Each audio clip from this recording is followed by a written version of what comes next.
It's time for Rebel Sports on MyLocalRadio.com and 98.3 KADQ. Rebel Sports is brought to you by Rocky Mountain Power, Ready, Rich School District, Town of Randolph, Evanston Regional Hospital, Come On In, Westar Printing and Rocky Mountain Sign, T7 Propane, Station on Main, Stacy's Repair, Ellingford Brothers, Bear Lake Memorial Hospital, Bear Lake Realty, Independent Software Solutions, Jimmy John's, Dr. McKay Frankum, Crawford Trough, Woodruff Corner Store, Our Bakery, Mound Valley Cattle Company, and the town of Garden City.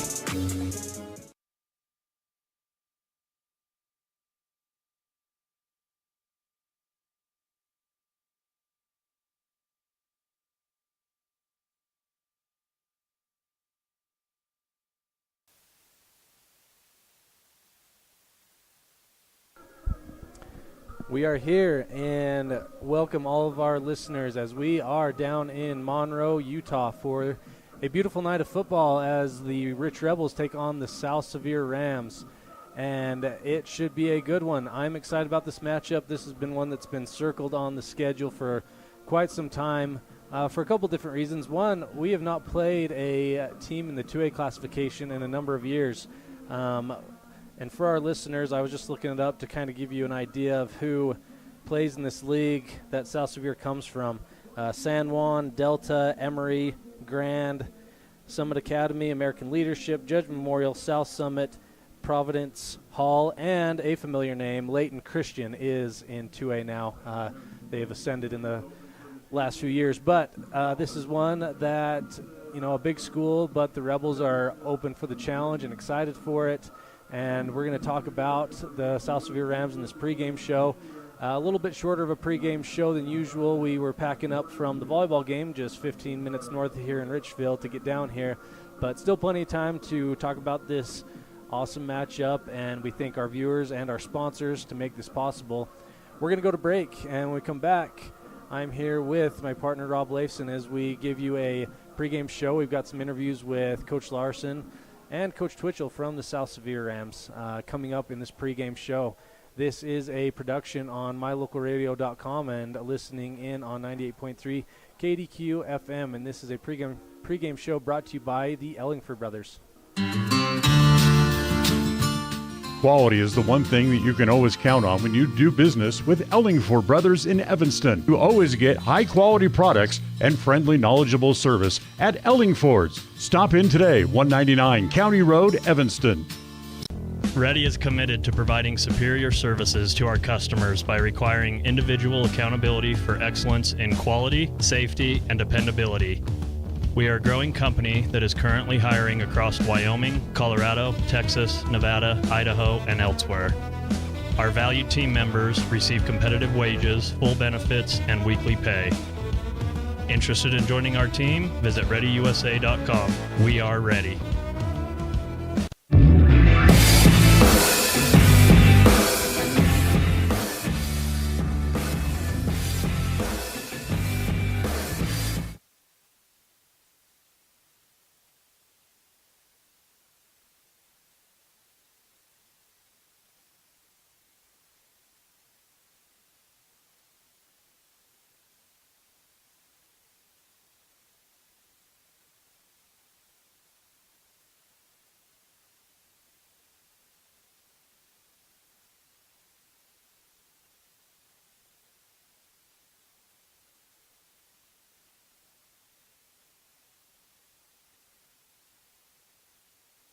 I am here with Coach Twitchell of the South Sevier Rams. And Coach, thanks for taking time to chat football with me today. And this is part of our pregame show, which will air on Friday before the game. Coach Twitchell's been the head coach for South Sevier for the last 2 years, but a member of the staff for even longer than that.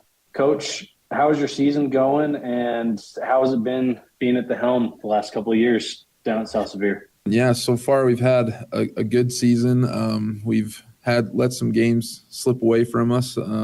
played in some close games that we thought we could win and didn't quite get the job done. But we've won more games than we have the last few seasons, and so we're looking to add to that the rest of the season, and things are going good. As far as being head coach, I've coached this is my 10th year coaching. Being the head coach is a little different. A lot of work comes with it, a lot of time, a lot of preparation, but I just love being a part of it, being around the kids and coaching football, so it's a good time. And I want to go back to what you said, Coach, about this year compared to some years prior with the number of wins. Yeah, I did see that you've had a big increase in the wins so far this year. So what has really helped that? What do you see that's happening that you've got the program trending in the upward direction right now?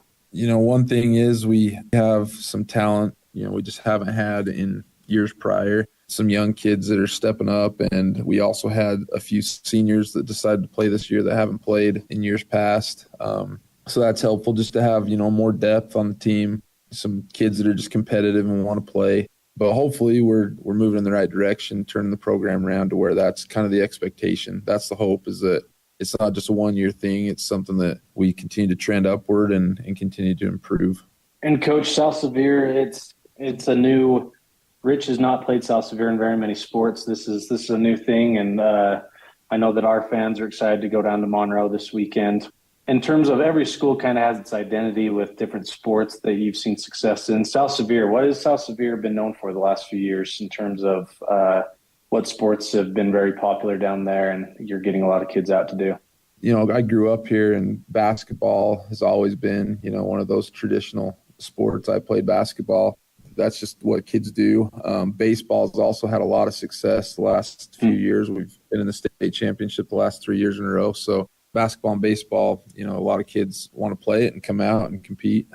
And Coach, you said you have some seniors that are playing this year that haven't in the past. What were those conversations like? Because obviously that's you as the head coach doing some recruiting in your hallways at schools. What were those conversations like to get them to come out and have a good experience this year? Like I said, I've coached for a lot of years, and so that's something that I've always tried to do, is try to recruit and get more kids out. And I think the big change this year wasn't necessarily me. I think they've heard it from me for years. I think this year there were kids on the team that went and recruited their friends, their buddies, said, come play football. You get one more year. Come, let's go do it and make a change and make something happen. And I think that's been the big change, is we just had a few leaders on the team that went and got some guys to come out and help. So positive peer pressure worked in your favor with these kids. Exactly. Yeah, that's awesome. So, Coach, what year did you graduate from South Sevier? 2007. 2007, and you're a teacher there right now? Yep. So what do you teach at South Sevier? I teach language arts and PE. Awesome. And Coach, tell us about the league that you're playing in, that 2A league. Who are the front runners right now and in that league? Oh, we've got San Juan in our region, and so they're the top dog. They have been for years. We've also got Emory's number 2 in the state right now, and we played them just last week in a close one. And then Delta and Grand, and then us. Well, and that's awesome, because I did see that Emory score. So they're number 2 right now in 2A, you say? Yep. Well, you have to hang your cap on that one, because, yeah, you guys did play them close. We had North Sevier for our homecoming game and just lost by 1 to them in a close one, and you guys had their number this year. Is the North Sevier-South Sevier matchup a yearly thing that you guys have on the schedule? Yeah, we usually play each other every year. Well, Coach, it was great meeting you, and thanks again for taking the time to chat football, and good luck this year. We'll have a connection with South Sevier going forward, so we'll keep an eye on you guys and cheer you on in the playoffs. Yeah, I appreciate that. We're excited to have you guys down. Thanks, Coach. Thanks.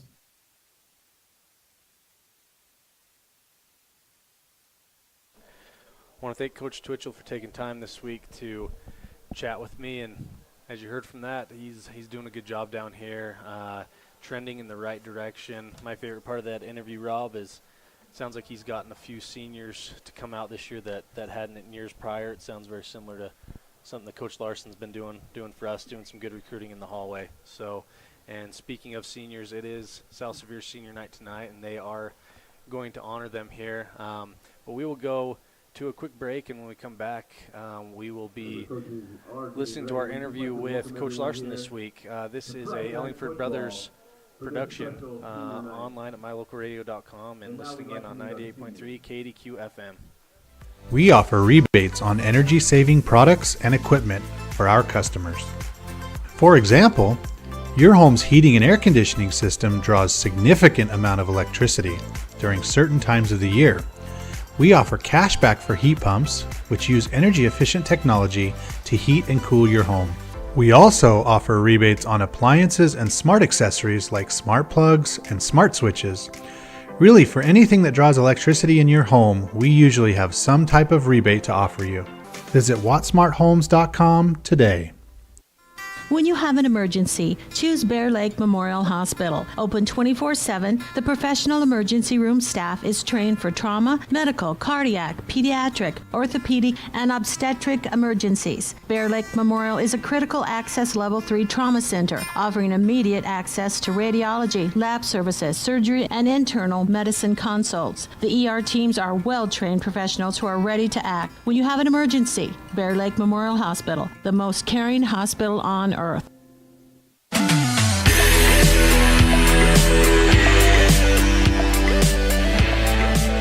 Welcome, Rebel listeners. I am here with Coach Larson, part of our weekly coaches show, part of our pregame show.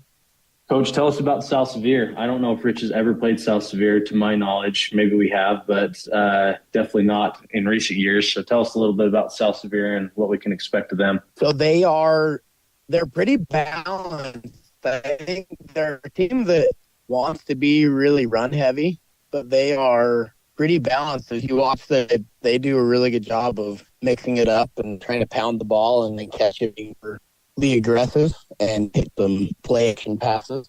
And they have some pretty good kids, some return kids. The Boston Palmer, number 3, he's a big, solid running back. And quarterback has done well here. In every game you watch him, even in games like Canada being one-sided, you could tell he did a lot of really good things. He's last year, as far as I understand, he didn't play last year. So this is his senior year, he's on his junior year, and you're taking advantage of it. So they've got some quality skill guys, and their line's got some pretty good size. So it'll be a fun test for us. I'm way excited, especially after the kids were able to see some success the last couple of weeks and have some adversity and be resilient. I'm excited to go down in a game that we're probably once again seen as the underdogs, and hopefully we can go spoil a senior night down there. So kids are pretty excited. So it is senior night down in Monroe for South Sevier High School. And Coach, they're a 2A school. Do you know where they're sitting currently in that 2A league, how their season's been going so far? As I watched your guys' show last week, you mentioned it, but they're about middle of the pack still. I think they took a loss to San Juan. It was fairly one-sided, but besides that, they've had really tough games against the other teams in their region. They were right there with San Pete and Delta. I actually don't think San Pete's in their division, but they were really close with Delta. I think they played Grand after us, but they're right about there in the middle. I'd say they're in the top half of that. So yeah, and so that would, any middle of the pack team in 2A will translate to a very, very competitive and good 1A team. So it'll be a good matchup down there at South Sevier. Coach, how's the health of your team right now? It seems that Carter, with his head, with the concussion that he had a few weeks ago, being under concussion protocol during the Water Canyon game, it seems like he's bounced back very well. And is everyone else healthy in terms of just day-to-day things at practice right now? A couple of our wideouts, so you see Dylan Wasden and Aiden Weston are a little dinged up. Aiden wasn't able to play in the game against Grace due to some hamstring issues. I'm hoping he'll be all right after we've tried to take it kind of easy the last couple of weeks. And Dylan Wasden's just having a few knee problems that he's had for a little while, and they kind of flared up when he stepped in a hole. I think I'm hoping he'll be ready to roll and good to play Friday, but we're going to have to take it easy with him as the week goes. Gotcha. And Coach, we wish those two the best, and hopefully that they're at full strength come Friday. Coach, talk to us about the defense, as the last 2 weeks playing two good teams in Bear Lake and Grace, and holding them well under 20 points, which is always a winning recipe in football. Talk to us about the defense, kind of what's been clicking so well there as of late. So first off, I've got to give props, and my hat goes off to Coach Cornea. He does a fantastic job of having packages and some formations ready to have our guys in the right spots and right places.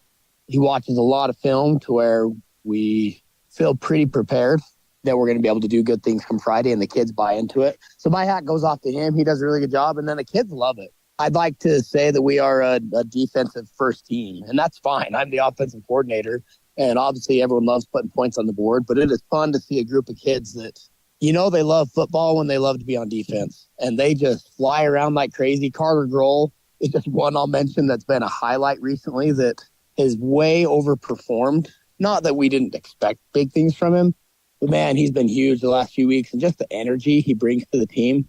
I've been way excited to see what he does and what he's been doing for us. So honestly, to answer that question, I think they just fly around and they take pride in defense and wanting to make stops, and that's the part of football they love. So I'm hoping that we can continue that trend. It's kind of cool, especially in 8-man. It's kind of unprecedented, some of the things we've done in 8-man in terms of everyone talks about how high-scoring 8-man games are, but we have yet to have a game, knock on wood, where teams have put up a ton of points on us in 8-man just because our kids are so well prepared and play so hard on that side of the ball. And that's a great point, Coach. And speaking of 8-man, we do have one more regular season 8-man game next week against Big Piney as they come into town, and we look forward to that. And Coach, good luck this week against South Sevier. That'll be Friday at 7:00. Pre-game show starting at 6:15. But Coach, good luck, and we'll talk to you next week. Recapping the South Sevier game and looking forward to Big Piney. Thanks for taking the time to chat with us today again. Hey, thank you.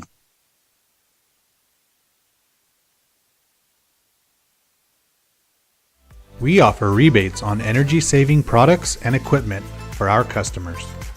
For example, your home's heating and air conditioning system draws significant amount of electricity during certain times of the year. We offer cashback for heat pumps, which use energy-efficient technology to heat and cool your home. We also offer rebates on appliances and smart accessories like smart plugs and smart switches. Really, for anything that draws electricity in your home, we usually have some type of rebate to offer you. Visit wattsmarthomes.com today. When you have an emergency, choose Bear Lake Memorial Hospital. Open 24/7, the professional emergency room staff is trained for trauma, medical, cardiac, pediatric, orthopedic, and obstetric emergencies. Bear Lake Memorial is a critical access level 3 trauma center, offering immediate access to radiology, lab services, surgery, and internal medicine consults. The ER teams are well-trained professionals who are ready to act. When you have an emergency, Bear Lake Memorial Hospital, the most caring hospital on earth.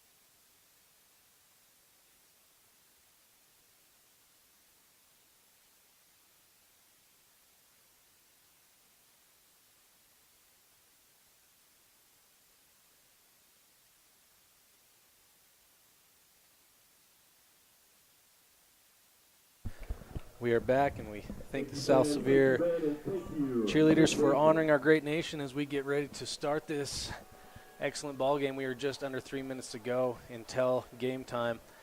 Rob, let's just jump to our keys to the game, and I'm sure we have a few of them as we get ready for this big matchup. Well, I would say the first one is going to be to handle the size of the Rams up front. Their offense and defensive line are going to have us definitely undersized a little bit. The second one would be the rushing attack of the Rams. You've got senior Boston Palmer, 96 carries and 350 yards, and the quarterback, Canyon Okerlund, a senior as well, 67 carries, 329 yards, and 8 touchdowns. And you've got another senior, Chase Spackman, with 31 carries. So it's not just one person that you need to worry about. And I think that stopping that running game is going to be difficult. And the third one is always, it's got to be the turnover battle. When I watched the game film between South Sevier and North Sevier, that seemed to be one of the biggest keys is the turnover battle.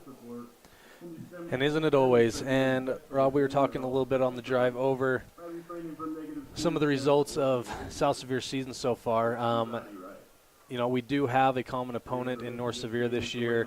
North Sevier beat us on our homecoming just by 1 point. It was a tough game, and South Sevier did beat that North Sevier team by a couple of scores. The score that is a bit concerning is the one from last week, as South Sevier just came up a touchdown short from beating Emory, who's currently ranked number 2 in 2A. So this is a football team that's very competitive and good, but you know what? I'm nervous for this, but in a good way. I'm excited to see how our boys do, how Coach Larson handles this on the road. Very good team, and Rob, we oftentimes are a bit overwhelming for an opponent on how many kids we have on the sideline when we show up, but we are just about equal tonight. So it's fun to see that, and we're back to 11-man. This is going to be a great matchup, and we are just finishing the coin toss. And, Rob, did you see what Rams are going to receive, so we'll kick off to begin with. Which I love. Starting out on defense, nothing wrong with that. So I imagine we will be getting the ball to start the second half, but we will update as we go. Beautiful night here in Monroe, and they have reset the clock to 12 minutes, meaning we are ready to go here. We're going to do our quick team intro, see how far we get through it before we'll go live. Carter Grohl, number 1, junior. I'm Nash Perry. I'm number 2, and I'm a freshman. Sam Waston, number 3, senior. My name's Wilkes Weston.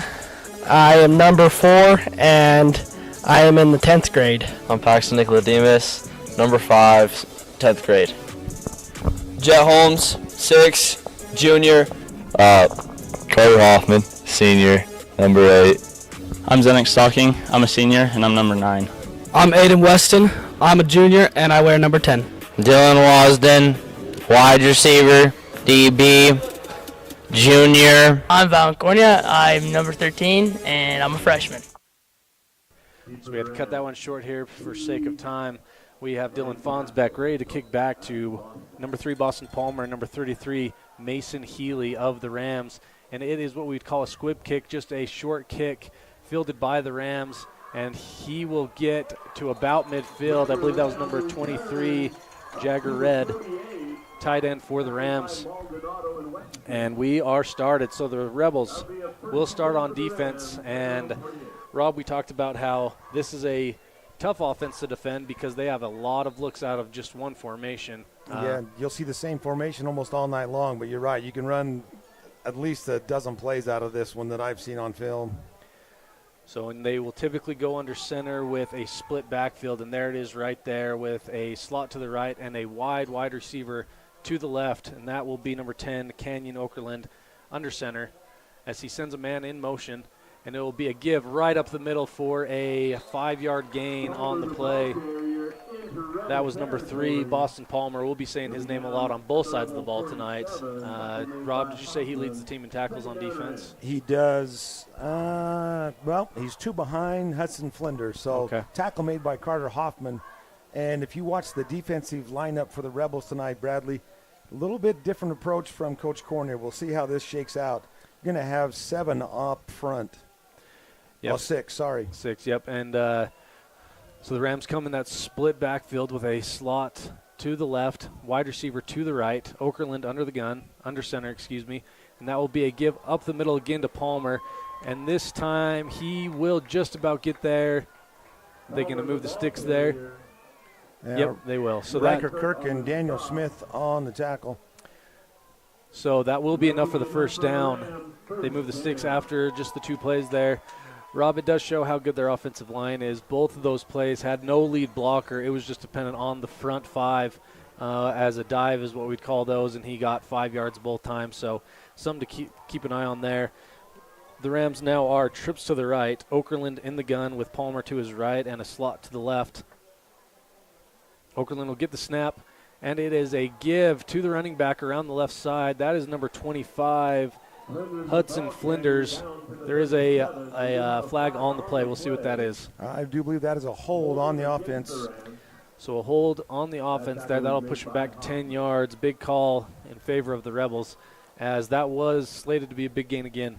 I think J.J. Chandler, number 73, was being held, and I was impressed after the play. Both he and the player that got the flag patting each other on the helmet. Good sportsmanship. Well, J.J. plays on the offensive line, so he understands that is going to happen a lot. Holds happen almost every play, to be honest. But the Rebels were able to get a good one in their favor right there. Split backs, Okerlund under center with a slot to the left and a wide receiver to the right. 2 running backs behind him. And this is a play-action pass. He is looking deep, but he's going to just keep it and go and be forced out of bounds. Good coverage there for the Rebels. That Rebel secondary has been great the last few weeks.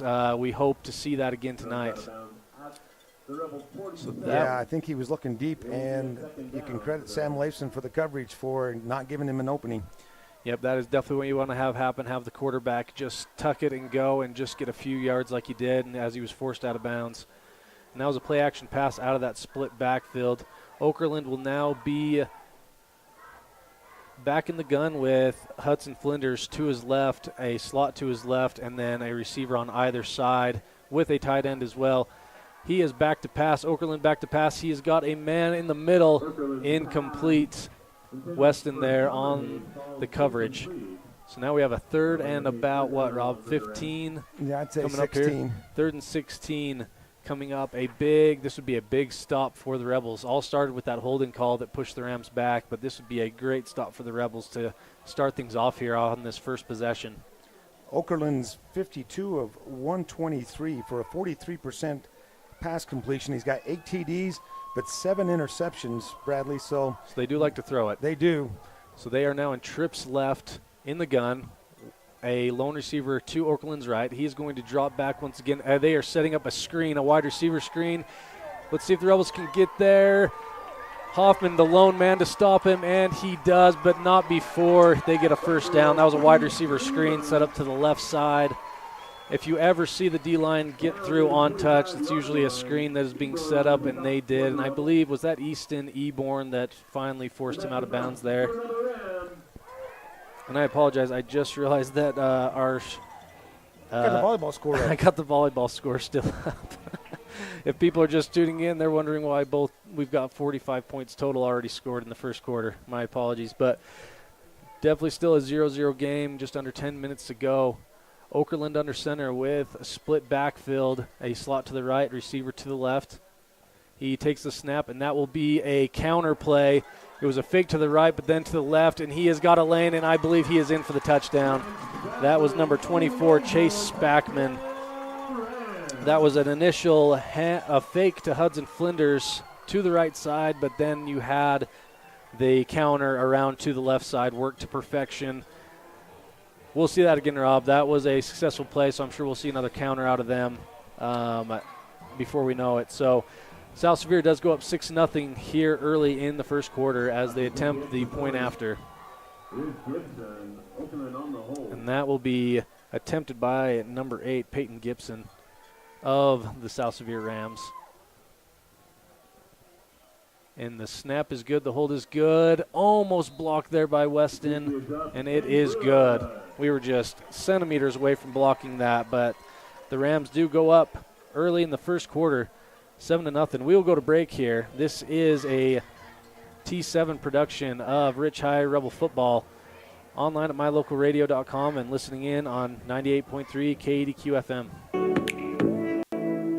Welcome to the town of Randolph, located in northern Utah. The first group of settlers came from St. Charles, Idaho in March of 1870. We are a town of great extremes, from 90 degrees in the summer to minus 40 degrees in the winter, and we hold the record for the coldest temperature ever recorded in Utah at minus 50 degrees. Randolph is a small, friendly community that strives to preserve our rural heritage and small town feel. Enjoy the feeling each time you visit Randolph. Go Rebels!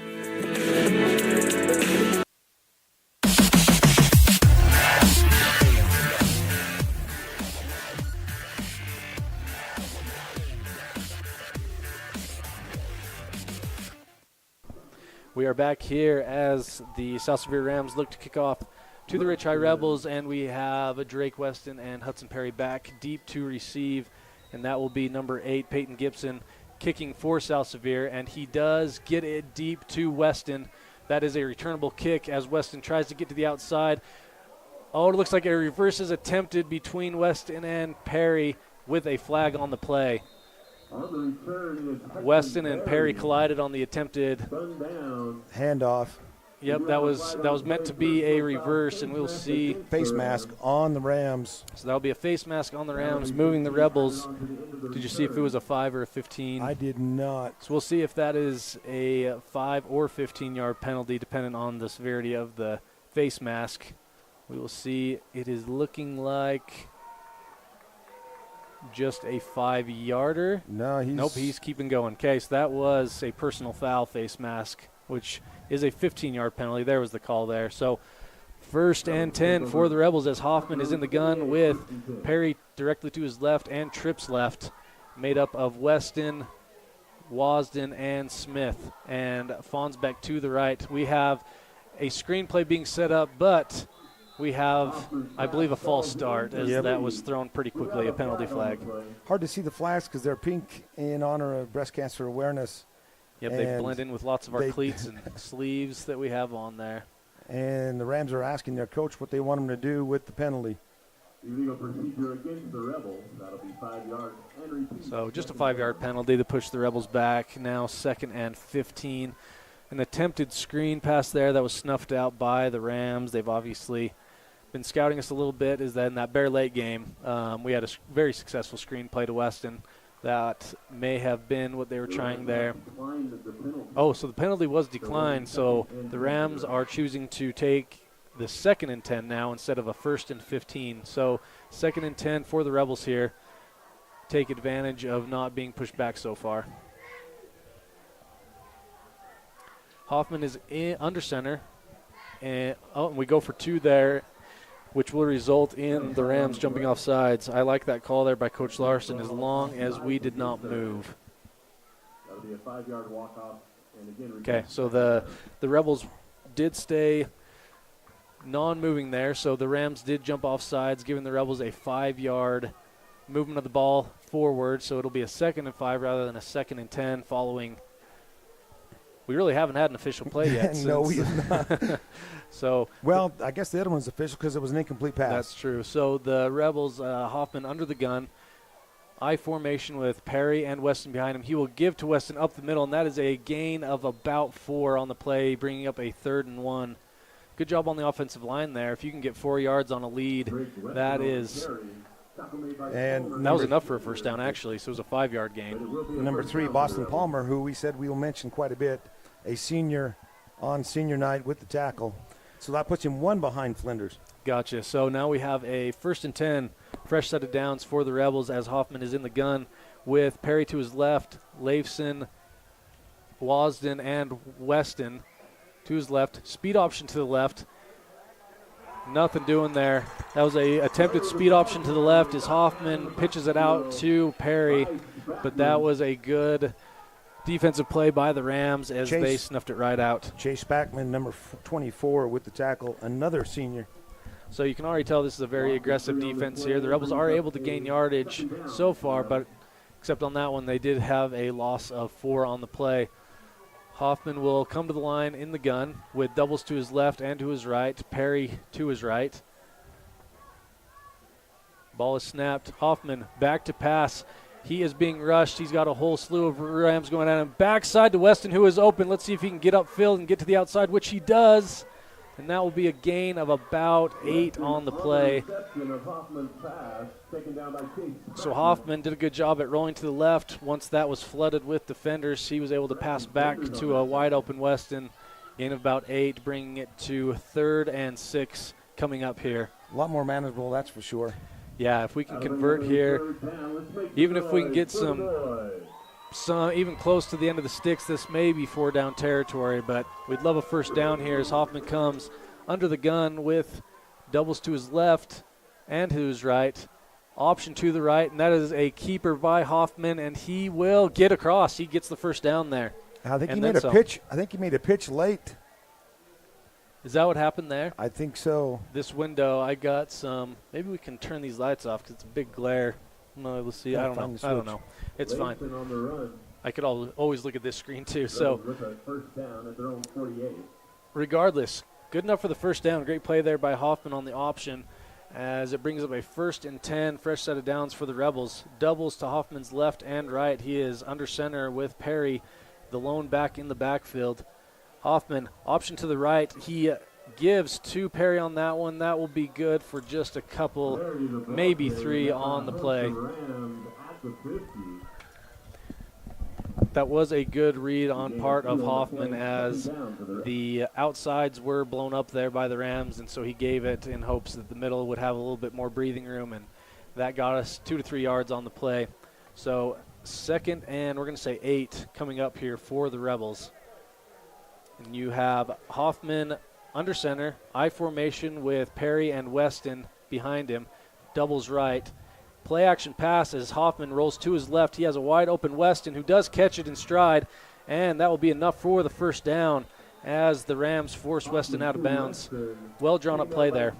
Number 24, Chase Spackman, again, the senior on the tackle, but nice fake up the middle, and Weston was again wide open. And what made him so wide open is he was the guy that was faked to initially. You kind of forget about the running back who was faked to, and that left him wide open in the flats there.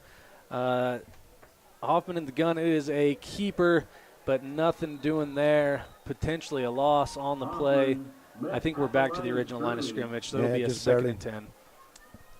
And Palmer with a little bit of help from a couple other Rams on the tackle. So I do want to note Jet Holmes coming in on the play here.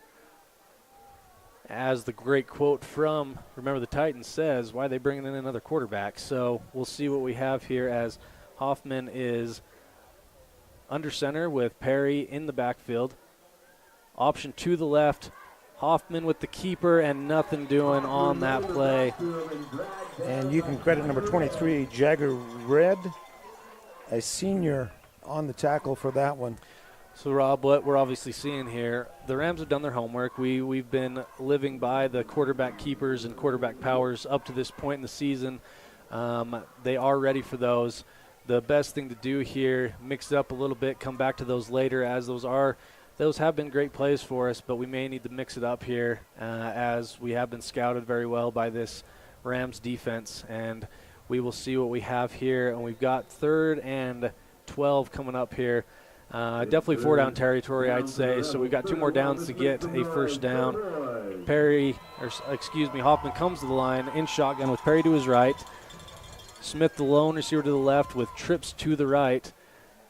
Hoffman will roll to his right. He's got time to throw it, and he's got a man. He's got Weston, who will get the first down. Maybe. He might be just short of the first down, bringing up a 4th and short. We'll see where the ball is spotted there. So I believe this is a 4th and short situation. Am I correct, Rob? Yeah, they're saying the ball is so not as short as we'd like. On the 29. So we got about a 4th and 1 here. Decision time for the Rebels as Hoffman goes under center. Watch for a hard count. Hoffman will keep it. We'll see if he has enough for the first. I believe he does. I think he does. Good second effort there. So that will be enough for the first down. Yep, they are moving the stick, so great effort there. Hoffman was hit initially just to his right, but great second effort as he spun out of that first initial tackle, enough for the first down. Impressive 10-play drive, Bradley. Absolutely. You got to be happy if you're Coach Larson and his staff for how we've been able to move the ball thus far. The Rams scoring very quickly, but the Rebels now taking their time to get down and get a score here. 1st and 10 for the Rebels in Rams territory. Hoffman is under center, I formation with Perry and Weston just behind him. Doubles to the right, single receiver to his left, and another play action to Perry. He is going deep, and he has a man. He has got Dylan Svansbeck wide open, right on the money. Did he get in? Yes, he Touchdown. is. Great throw there by Hoffman to a Fonsbeck, wide open Fonsbeck in stride. That was great because he had the safety coming over to cover, but that cornerback that was on Fonsbeck bit on the play action, made it so that Hoffman had a wide open guy, hit it right where he needed to be. And we missed our replay, Bradley, but we're going to get it. Yes, my apologies on that. I was very excited about the touchdown and forgot to, for our viewers to know, we have to put Shift R to make it so that it captures that last replay. We'll do better at that as the game goes on. But for viewers that saw it live, it was a great throw and catch between Hoffman and Fonsbeck as Fonsbeck goes to attempt the extra point here. And we're calling something going on.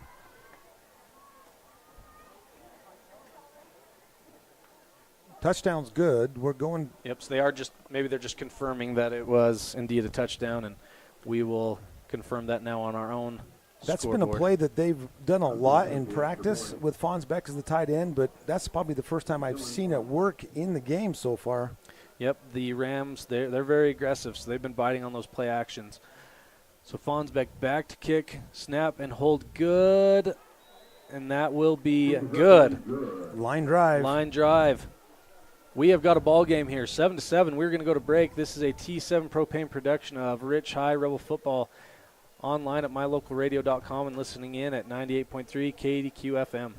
When was the last time you got to stay at a hotel that had an indoor waterfall and a fish pond? Or a hotel with a swimming pool, a baby pool, and 5 hot tubs? At the Come On In Hotel and Suites in Casper, Wyoming, you'll get all of this, plus an amazing complimentary breakfast. You can even reserve a suite with a private jacuzzi for 2. The rates are so affordable that every time you're in Casper, you and the whole family can stay without breaking the bank. The best hotel in Casper is the Come On In and Suites. Make your reservations today and come on in.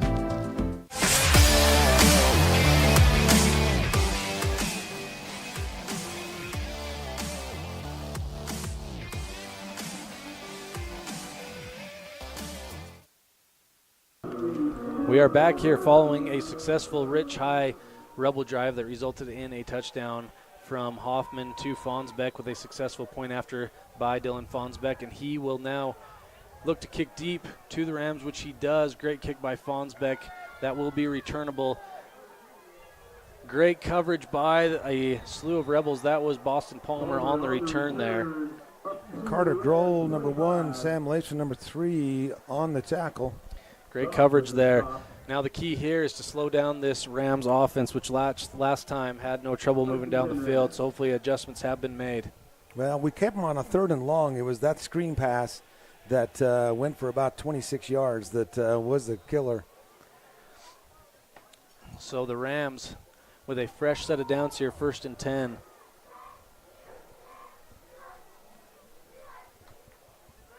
Ball on the 25-yard line. Okerlund in the gun with a back to his right, doubles to the right, and a slot to his left. This will be a give to the left, and that is number 25, Hudson Flinders, with a big run there. Almost enough for the first down, probably a gain of 8 on the play.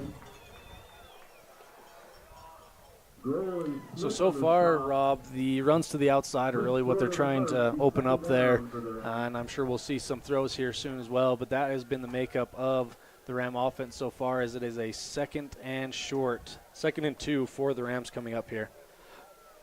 There's so many options out of that formation, Bradley. I'm sure the defense has kind of got their head spinning a little bit on which way the ball's headed. So the Rams come out, Okerlund in the gun with a back to his right, doubles to his left, to his right, and a receiver to his left. Quick option, that is on the ground. Well, that is a incomplete pass, as it was a forward pass. So it looked like a quick option, a speed option to the right. Okerlund's back got ahead of him, so he had to, quote-unquote, pass it forward. It was pretty much a pitch forward, so it was ruled dead as soon as it hit the ground. But now it brings up a 3rd and 2 for the Rams. A stop here would be huge, because then it's decision time for Coach Twitchell and his staff. I would see, with the way their offensive line's been handling things, I would see them going for it on 4th down.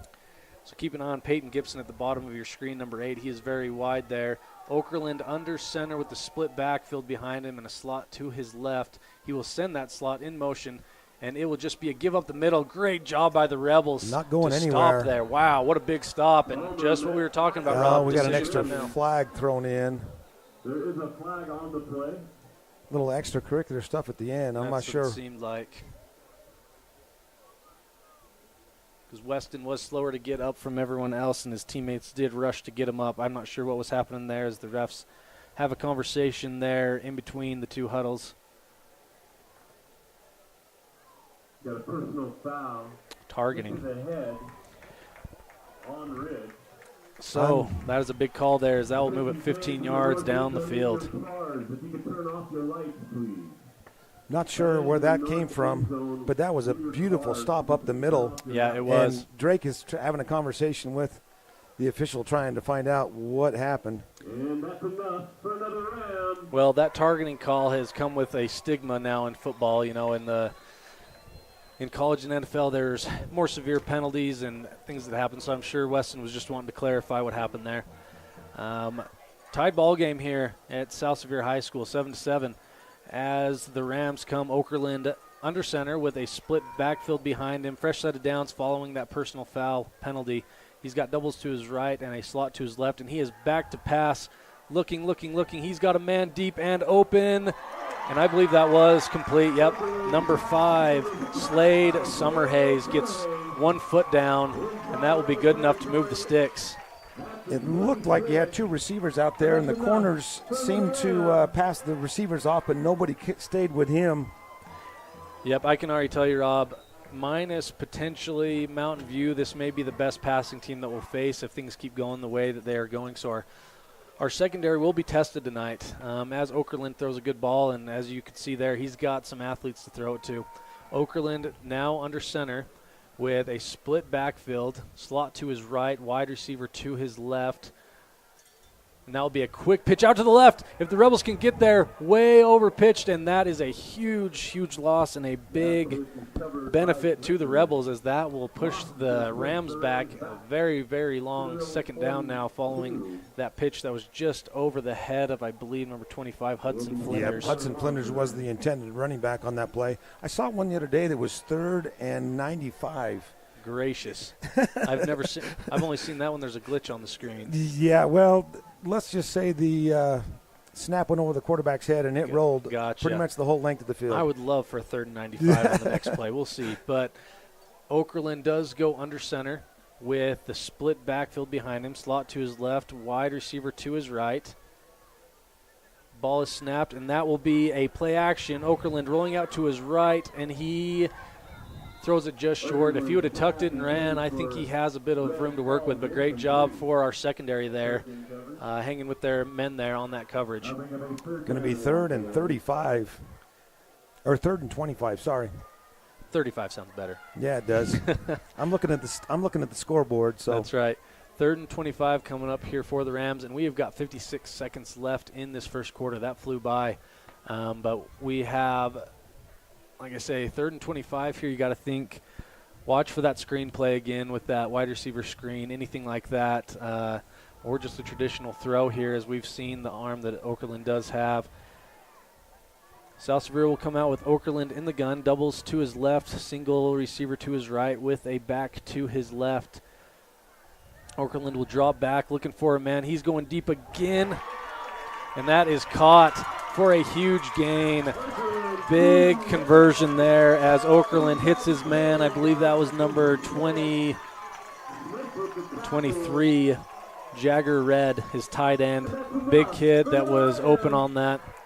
That was a huge conversion for the Rams, as they were looking at a 3rd and 25, and they get a first down just on that play as the clock continues to tick at currently 40 seconds here. Hudson Perry, number 28, on the coverage out of the linebacker slot, and that's a tough one for a linebacker to stay with.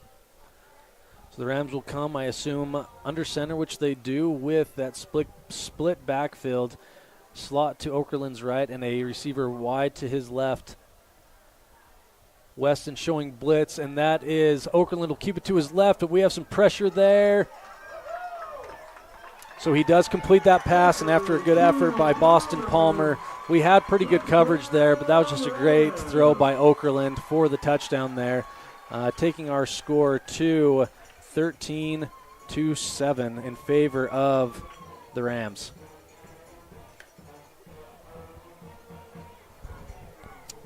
So, and they will attempt the point after with number 8, Peyton Gibson, back to kick the extra point here. with just 12.5 seconds left to go in the first quarter. Snap is good, hold is good, and the kick is up, but we blocked that. Let's go to the replay there. We got a man just that got through, and that may come back to be a huge benefit here. Look on that left side. We had a couple Rebels get through there and just get a hand on it. So that could come back to be a very beneficial play, as missed extra points often are. We're going to go to break here. This is a T7 propane production of Rich High Rebel Football, online at mylocalradio.com and listening in on 98.3 KDQ FM. When was the last time you got to stay at a hotel that had an indoor waterfall and a fish pond? Or a hotel with a swimming pool, a baby pool, and 5 hot tubs? At the Come On In Hotel and Suites in Casper, Wyoming, you'll get all of this, plus an amazing complimentary breakfast. You can even reserve a suite with a private jacuzzi for 2. The rates are so affordable that every time you're in Casper, you and the whole family can stay without breaking the bank. The best hotel in Casper is the Come On In and Suites. Make your reservations today and come on in. Back to receive for the Rebels is Drake Weston, Hudson Perry. As number 8, Peyton Gibson will look to kick deep to the Rebels, which he does, and this will go to Weston as he picks it up, looking to get a big return here as he cuts upfield. That is just good coverage by the Rams. That'll bring the Rebels to their own 20-yard line. Weston a little slow to get up there, but he seems to be okay as the Rebels will take over. 1st and 10 going the other way, and we've got 7 seconds left here in the first quarter. Right on the 20-yard line, Brad, it looks like. So 1st and 10 for the Rebels. First quarter did go by quick. We really didn't have a lot of incomplete passes. Both teams throwing it well. Both teams running the ball a lot. That'll equate to a fast quarter as Hoffman comes to the line under center with Perry in the backfield. Doubles to his left and right. We got a counter here to Weston, who he breaks the man. He goes. He might have a lane here, enough for a first down at least. Good counter there. I was hoping we could break through for a huge gain, but we will take a first down to end the quarter. Boston Palmer on the tackle as usual. Heads up play there by Palmer as the counter did work well, but that will bring us to the end of the first quarter. And that is South Sevier 13, Rebels 7. The Rebels will have the ball to start the second quarter, and we'll be back after this. We offer rebates on energy-saving products and equipment for our customers. For example, your home's heating and air conditioning system draws significant amount of electricity during certain times of the year. We offer cashback for heat pumps, which use energy-efficient technology to heat and cool your home. We also offer rebates on appliances and smart accessories like smart plugs and smart switches. Really, for anything that draws electricity in your home, we usually have some type of rebate to offer you. Visit wattsmarthomes.com today.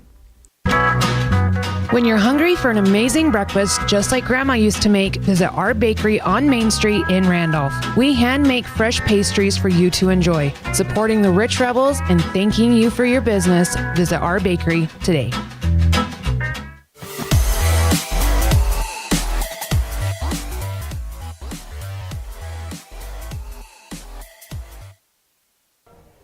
We are back here at South Sevier High School. Rich High Rebels taking on the South Sevier Rams as the Rebels are down 13-7 at the start of the second quarter. And Rob, it seems like we have a good matchup here between teams. I hope we don't have a blowout tonight on either side. It seems like it's going to be a great game. Yeah, evenly matched for sure, and both offenses seem to have, at this point in the season, shouldn't be a surprise. They pretty smooth. Hoffman with doubles to his right and left. Perry the lone back as Hoffman will roll out to his left. He will keep it as he cannot find a man, trying to find a man, and he will be taken down, maybe a yard gain on the play.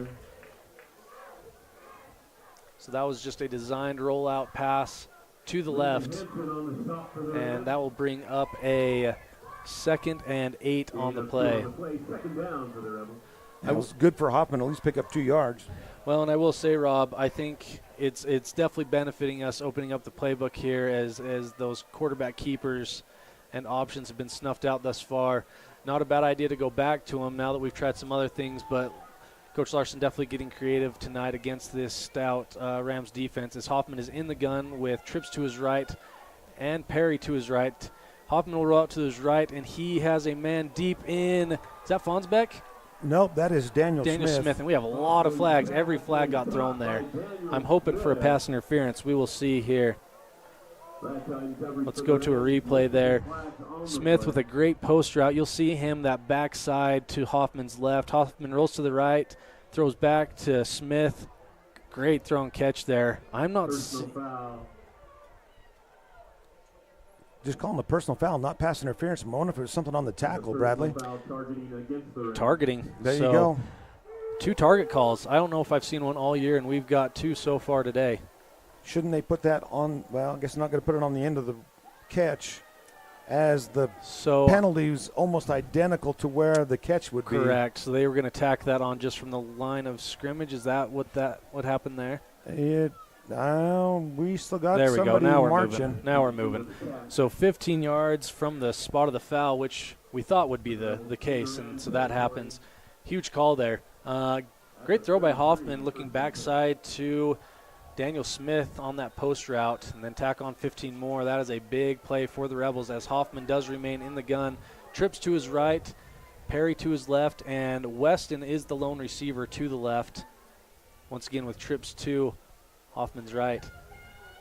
Leifson getting more involved on the offense this week, as I assume that has to do with Aiden Weston being out. Leifson in at that slot position. That will be a give to Perry over the right side. Great run as he keeps going. Great powerful run there by Perry to come down to the 10-yard line. We'll go to the replay on that one. Rob, you see there, that is just a zone run there to the outside by Perry, and really what you got to appreciate is how hard Perry ran there. So we will get back to the live cam. And all these replays are being brought to you by Stacy's Repair. We appreciate them. Got a timeout on South Sevier side, so you can go to the replay if you want to, Bradley. Yeah, let's watch that again. I had to cut it just a tad short last time. So,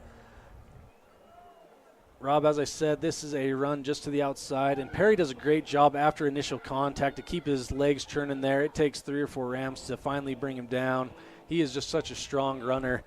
You know, he's known for his speed, but even his power running's been great this year. And again, you see the wide receivers doing the blocking downfield. Yep, they've done great at that all year.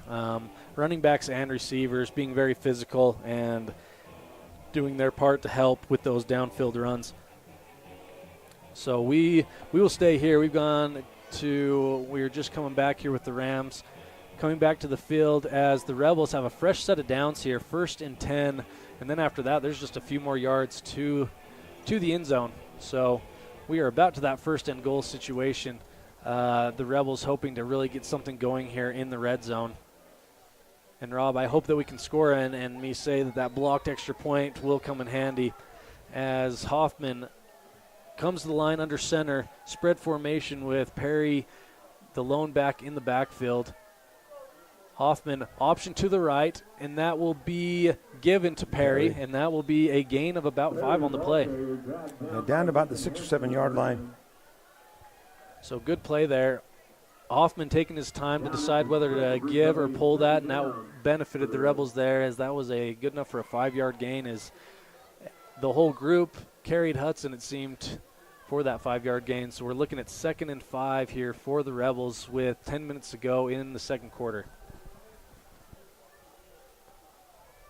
So Hoffman again under center with doubles to his right and to his left with Perry, the lone back, in the backfield. Option to the left. Hoffman does slip, but he does give to Perry, so that should almost give us a 1st down there. Going to be 3rd and 2. Yep, 3rd and 2 coming up here for the Rebels. Absolutely 4-down territory, so two downs to get a 1st down or get in the end zone here. Number 9, Richard Bradshaw, and number 3, Boston Palmer on the tackle. Hoffman under center with backs to his right and left. Quarterback sneak should be enough for the 1st down right there near the end zone. Right at the goal line. Yep. So this will come up with a 1st and goal, a very short 1st and goal for the Rebels. I imagine may see another quarterback sneak here, if not a quick dive up the middle. First and goal. So a bit of a change of personnel. It looks like Jet Holmes been playing some receiver tonight as he lines up wide at receiver. Yeah, I think it's replacing Aiden Weston because Dylan Wasden is out, number 11. Hoffman under center. And that will be a quick give to, is that Weston up the middle for a touchdown. A nice easy jaunt for Weston to get into the end zone there. If you look there, the line made Weston's job real easy here as it was an I formation. And a Stacy's Repair replay shows that Weston was able to walk right into the end zone. And now we have a big extra point attempt here as I get back to our live screen. Definitely need this extra point here. Snap is low. Hoffman gets it just up. Good. Great job by Hoffman to handle that low snap, get it up to where Fonsbeck can just bury it through, and he does. After the line drive we saw last time, Bradley. Yeah, yep. I didn't think that one was going to get there. We had some elevation there, but. Uh-oh. We may have a penalty on the play. False start on the Rebels. Get to kick it again. Okay, so I will take away that point as we are locked at 13 still. So now Coach Larson has a decision here. Do you go for two with a little extra room here? Do you try again for the extra point? It looks like we will be trying for the extra point here. I don't think this one's going to be decided 14-13. Yes, correct. So the Rebels will try to get a good snap and hold here for Fonsbeck, who now has a 5-yard distance longer to attempt here. Good snap this time. Good hold. I think that's in. That is. And it is good. Fonsbeck, great kick there to bring Rebels up by 1, 14-13. This is a T7 production of Rich High Rebel Football, online at mylocalradio.com and listening in at 98.3 KDQ FM.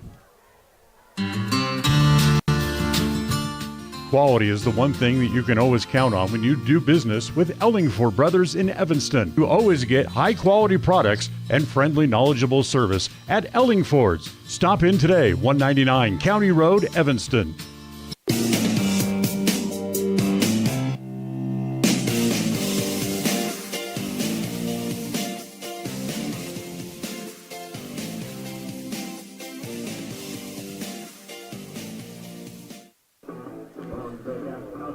We are back here as the Rebels take the lead. First lead of the ball game for the Rebels. First lead of the ball game, 14-13.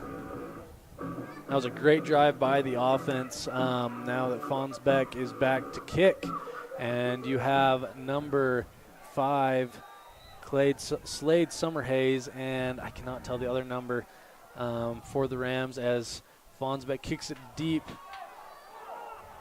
Now it will be returned to the outside. And that was number 3, Boston Palmer, return on the play. Another flag on the play. A lot of extracurricular stuff tonight, Rob. Yeah, it's 67. I think that would be. Oh, my, wow. Did you see that? I did not see that. So the Rebels kicked their own ball, obviously, to South Sevier. I don't know what the first penalty was, but the second one, after the play was over, a South Sevier player returned the ball to the Rebels by punting it over to their sideline, and I wondered if that would – I don't think he had any ill intent. He was just returning the ball over to the Rebels, but I think the refs like to be the ones to do that, and so be interesting to see what plays out here, as I believe we probably have 2 personal fouls here. On who, I do not know. Well, they're definitely not talking about where to have dinner in Richfield after the game, Bradley. So it'll be an interesting call here. Let's see what we've got. Evidence ball, personal foul against the Rams. Unsportsmanlike against the Rams. So a personal foul and an unsportsmanlike conduct on the Rams. So this will definitely be backing them up. Probably going to be, well, without any question, going to be the worst field position that South Sevier has started with since they started on their own 48 and the 25. Like I said, Rob, I didn't see the first thing. The second thing was definitely the South Sevier player punting Rich's own ball back to their sideline. And like I say, I didn't see any ill intent on that. But you are supposed to give it back to the refs to return the ball to the ball boy on the other side. So probably some regret happening in that South Sevier huddle right now, but it does give the Rebels a chance to hopefully slow down this offense, which has been a tough task so far tonight. As it's a well-balanced offense, they can run it, they can throw it. Potentially one of the better balanced offenses we've seen this year so far. As Okerlund does come to the line, and I believe he will be under center with the split backfield, slot to his left, wide receiver to his right, and that is Peyton Gibson. So Okerlund under center. Rebels really trying to make some big stops here. 3 stops to go 3 and out would be huge with the lead. Okerlund takes a snap. It is a give to the outside to Palmer. He's a great back, and that will be a gain of 5 on the play. Looked like Carter Hoffman, number 8, on the stop. Yep, Hoffman with a good stop there. I'm just looking to see how much they have to go. I think that was more of a gain of 6, so I think we have 2nd and 4 coming up here for the Rams. So the Rams giving themselves some more breathing room. J.J. Chandler is hobbling off the field here. Hopefully he's okay as he is subbed out, as we will need all of our guys tonight. Lots of depth tonight as Okerlund under center with split backs behind him, slot to the left, wide receiver to his right. He sends the slot in motion, and that is just a give up the middle to Palmer once again, who breaks free and it has well enough for the first down and then some. Palmer is a problem and here for comes the another flag. defense. Wow, another flag. Let's see what I like the toss from those refs. They are putting that thing up in the air. They're getting some hang time. Yeah, they're getting after it tonight. There's a flag on the play. Based off where it was, I worry that may be a face mask on the Rebels. We'll see. I'm wondering also about a hold on that outside edge. But definitely could be. Block in the back. Block in the back by the Rams. The Rams really shooting themselves with penalties, especially on this drive with how it started. So the Rebels will benefit from that penalty, and you got to hope, well, we got blocked in the back. That's why he gained so many yards. We will see. We got to be able to stop Palmer here, as he is definitely their go-to on the ground. Looks like it's going to be a spot foul, so you got enough for a first down. Okay, so it is a first down for the Rams. Fresh set of downs, 1st and 10 coming up here for Okerlund and this Rams offense. Putting the ball on the 24-yard line. So Okerlund will approach the line. He is just under center. Split backfield with a slot to his right, receiver to his left. And that will be a play-action pass as Okerlund rolls out to his left, and he's just going to keep it as he has room to run. And Weston tries to get there for the tackle. He gets past him, and Hoffman finally catches him after a gain of 20 on the play. That will bring the Rams just about to midfield. And, Rob, that's what I've been worried about, because every time Okerlund has rolled out to his right or left, there's plenty of running room. He's chosen to pass up until this point, but he tucked it and went on that one, and it was costly for the Rebel defense. And a good block by the receiver downfield. I didn't catch the number for the Rams, but, again, help from his – I'm going to get a timeout for the Rebels from Coach Cornea. So Coach Cornea will take a timeout to talk to his troops out there on defense, and we will take a break as well. This is a T7 Propane production of Rich High Rebel Football. Online at mylocalradio.com and listening in on 98.3 KADQ FM. Ready has provided safety and excellence in industrial construction and support services since 1982. From insulation and scaffolding to paintings and coatings, our crews are standing by to assist with new construction, maintenance projects, facility shutdowns, and more. Contact us today to ensure your assets are protected and functional. Interested in joining our team? Visit ReadyUSA.com. We are ready.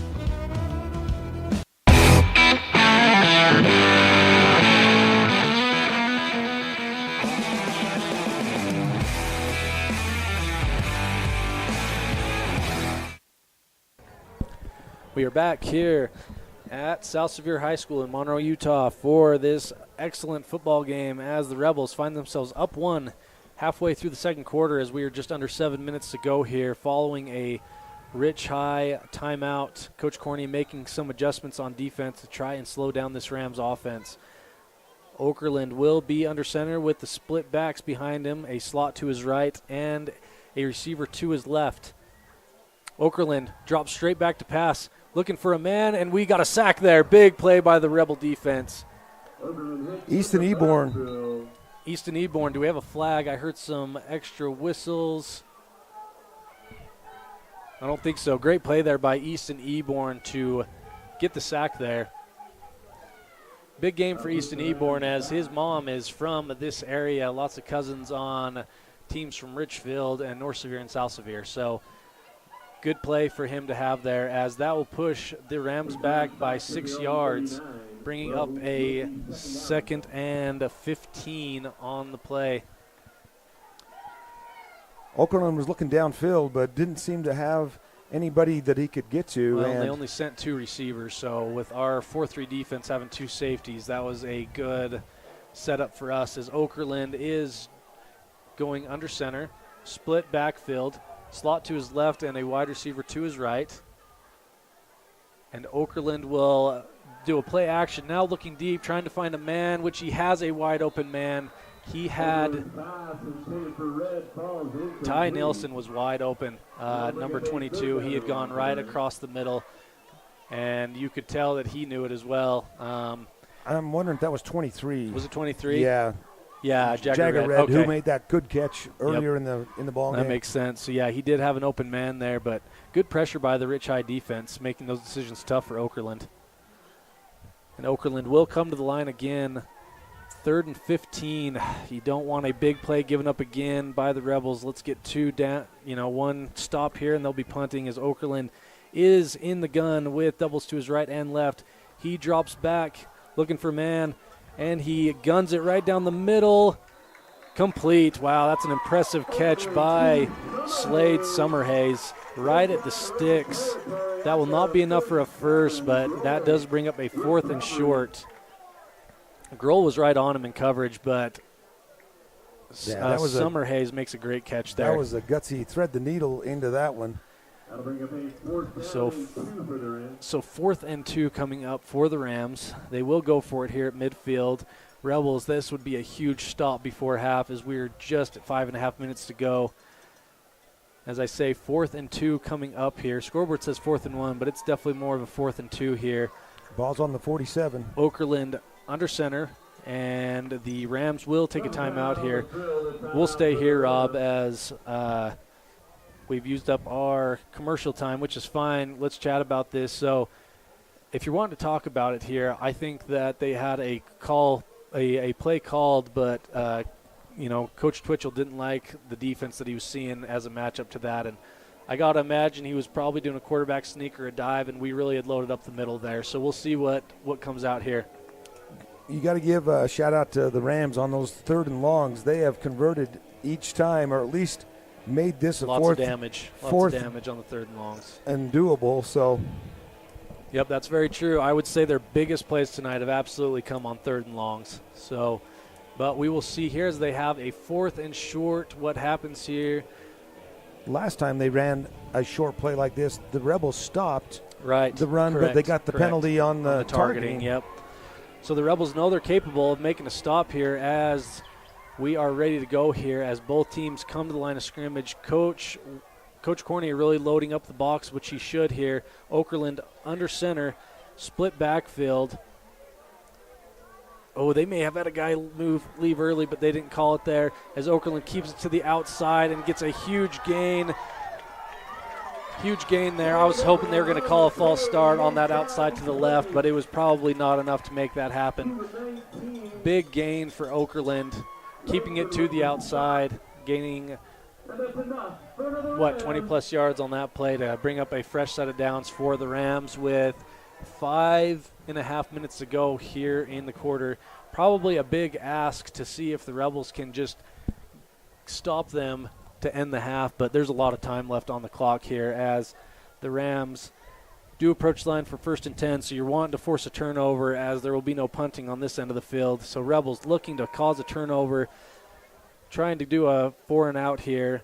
as Okerlund sends a man in motion. That is a give up the middle to Palmer. Good strong runner. I think I saw a flag in the back.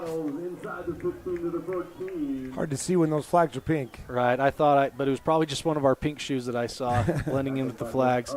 So good strong run there by Palmer. Gain of 5 on the play, bringing up a 2nd and 5 for the Rams. Looked like Carter Grohl was probably one of the main guys on the tackle on that one. Chances are high. He's everywhere on defense. So the Rams approaching the line, 2nd and 5 coming up here for the Rams. Split backfield for Okerlund.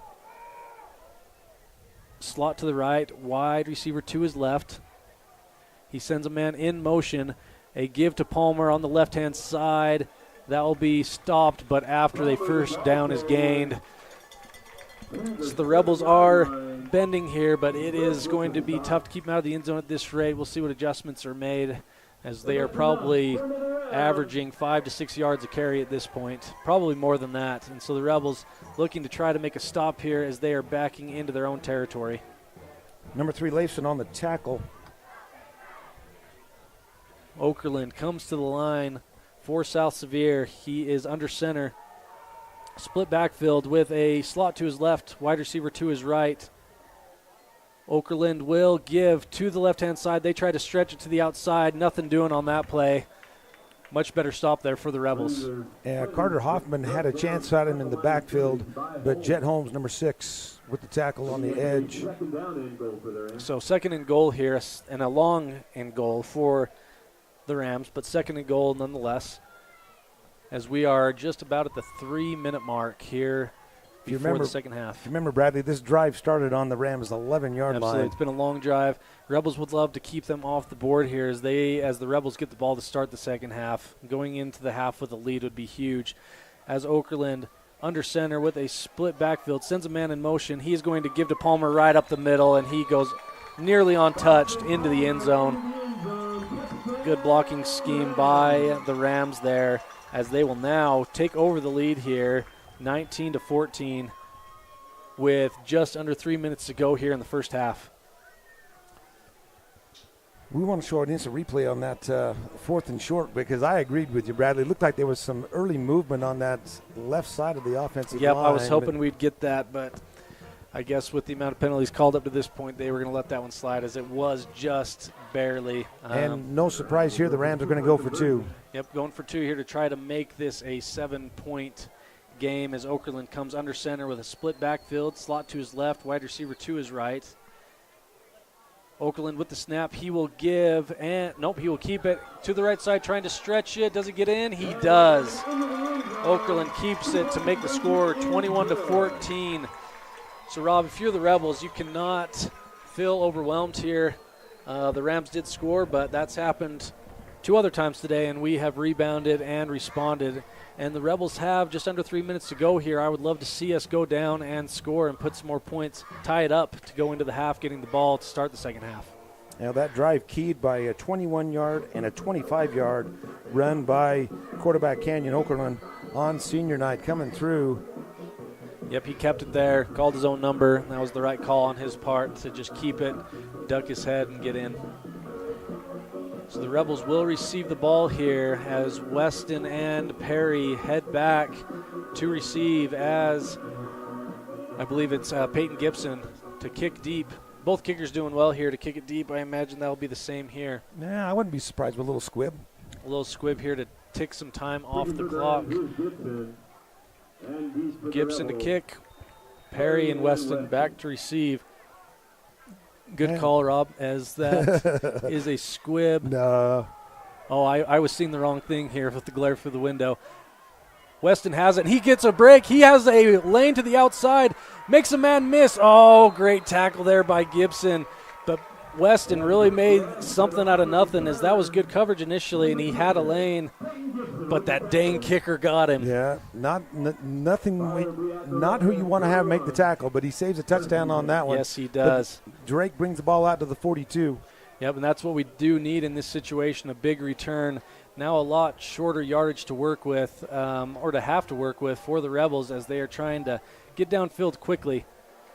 Oh, that would have been great if he could have broken that one, but we will go 1st and 10, just about to midfield after that big return as Hoffman is in the gun with trips to his right, Smith, the lone receiver, to his left, and Perry, the lone back, to Hoffman's right as he is in the gun.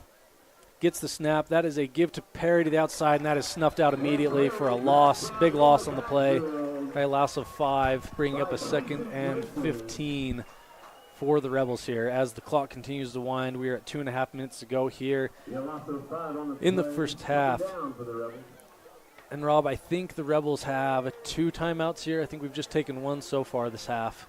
No, I think you're correct, Bradley. I'm trying to – got a different number on that one, on that tackle for loss, but – So Hoffman comes to the line with trips to his right and a receiver to his left. And I believe that's Grohl to his right. He drops back. That was Leifson to his right. Tries for Weston to the outside and just out of reach to the sideline. That will stop the clock, but it does bring up a 3rd and 15 here. Not the ideal situation here as the Rebels are at 2 minutes. And a big 3rd down.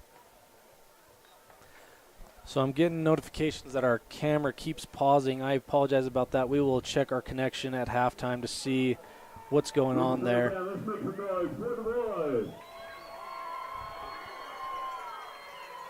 But we will keep the audio rolling here as Hoffman is in the gun with doubles to his left and to his right.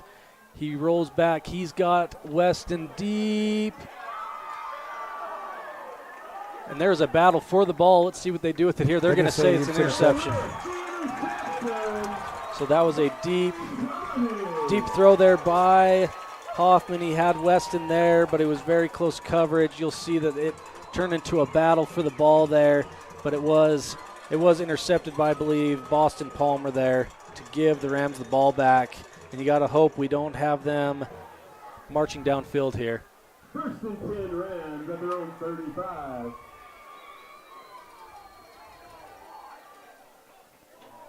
So the Rams take over 1st and 10, heading the other direction with a minute 53 left to go here in the first half. Defense has got to stand strong. You cannot give up more points before going into halftime.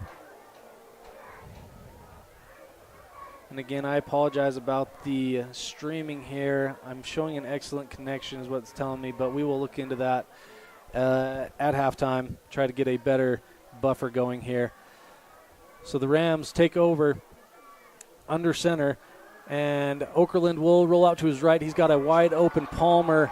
That is a big gain on the play as Smith keeps him in bounds. I believe South Sevier is out of timeouts at this point. I believe they've used all 3. We'll see here as that will stop the clock. While they reset the change. So that's a 1st and 10 for the Rams, as the Rebels will try to keep them out of the end zone to end the half here. Minute 43 here to go. About a 19-yard completion. Okerlund under center once again with a split backfield. He will send a man in motion. He is rolling to his right, looking for a man downfield. He may just keep it for himself. Good pressure by Grohl. He does get it off. Has a man, enough for the first down here, as they are marching for minute 22 left to go here in the first half. You're not going to be surprised. That's a completion to number 23, Jagger Red, and Carter Hoffman and Sam Leifson on the tackle, but he scrambled. Okerlund scrambled to give himself more time. And the Rebels desperately need to keep the Rams out of the end zone.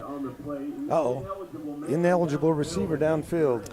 Some big penalties here really helping the Rebels out, as that will march the Rams back after that big gain. So ineligible man downfield, meaning one of his linemen left that 5-yard mark downfield before the ball was thrown. And kudos to the referees for being able to pay attention to 60 million things all at once on the game. Going to bring it clear back to the 44-yard line of South. Up 40. Now we're moving back. Let's put it at the 49 of the Rams. So the Rams have a 1st and 15 now to work with 1:21 left in the first half. Okerlund under center with trips to his left, a lone back He sends a man in motion who he will give to that back in motion, and that will be just a short gain of 3 on the play there as the clock. The clock did not start there, so, but anyway, it is now at minute 13, clock rolling here. And I will credit Wilkes Weston, number 4, on that tackle. Great tackle there for the sophomore as the Rebels really trying to keep the Rams from adding more points to the scoreboard as there's just a minute to go here. You got to imagine the Rams are going to go to the air here on 2nd and long. Okerlund is under center with a split backfield, slot to his right. He sends a man in motion. It is that counter play. He gets a man to the outside. Can Weston get there? He misses him. Hoffman trying to get there now. And that is a big gain on the play, and we're going to get hit with a late hit there. So they're going to tack 15 more yards onto that big gain. That is a huge play as there's 38 seconds left to go here in the first half. Definitely not what you'd want to have happen there, Rob. And I'm not down on the field, but Hudson Perry with the... Yep, just got there a second too late after he had gone out of bounds. So the Rebels will really be backed up into their own territory here with 38 seconds to go. I believe South Sevier is out of timeouts. We will see if they're able to use one here. But if you're the Rebels, you really want to get a stop here. Half the distance to the goal. It's on the 12-yard line. Okay, so after the distance to the goal, just under 40 seconds to go here as the Rams look to put another score to make it a 2-score ball game going into half.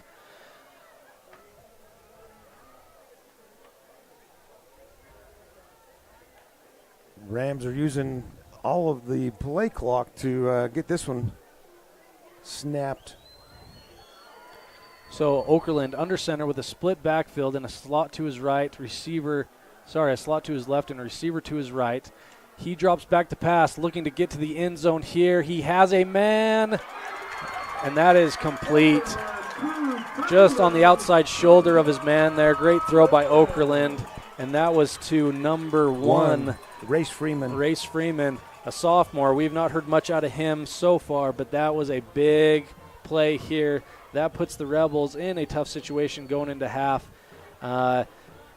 The fortunate thing here is the Rebels do get the ball to start the second half, but this is a tough offense to stop, and that is probably going to be... I'm going to say South Sevier had one timeout left, Brad, because they just called it. And they take it on their extra point, which is interesting. I imagine they had a wrong formation, not enough guys out there, and they just want to make sure they're good here, as they probably won't need that timeout anyway going forward. So, yeah, that interception turns to be pretty big, and that I wasn't able to see the replay, but that ball seemed like it was in Drake's hands at least 3 times before it ended up in the interception. Yep, it was a battle to the ground. I think they gave it to South Sevier because the initial thing that happened was an interception. So once they hit the ground, the refs are just going to go with what they initially saw there. So the Rams do go up 27-14 here. I believe Coach Cornea is out there chatting with the official. Oh, Coach Larson's chatting with the officials here. Not sure what about, but the Rebels will get the ball back with 30 seconds to go. Once again, I wish we could have had that kick return on the last kick that we had. That would have changed things here, but lots of football left to play here. The Rebels just need to figure out a way to slow down this offense, as it is not a marathon. It is a sprint when they get the ball. South Sevier will attempt an extra point here. The snap and hold are good, and the kick is up and good. So the Rams will go up 28-14, a 2-score ball game here. We'll be back right after this. This is a T7 production of Rich High Rebel Football, coming to you live on mylocalradio.com and listening in on 98.3 KDQ FM. Ready has provided safety and excellence in industrial construction and support services since 1982. From insulation and scaffolding to paintings and coatings, our crews are standing by to assist with new construction, maintenance projects, facility shutdowns, and more. Contact us today to ensure your assets are protected and functional. Interested in joining our team? Visit ReadyUSA.com. We are ready.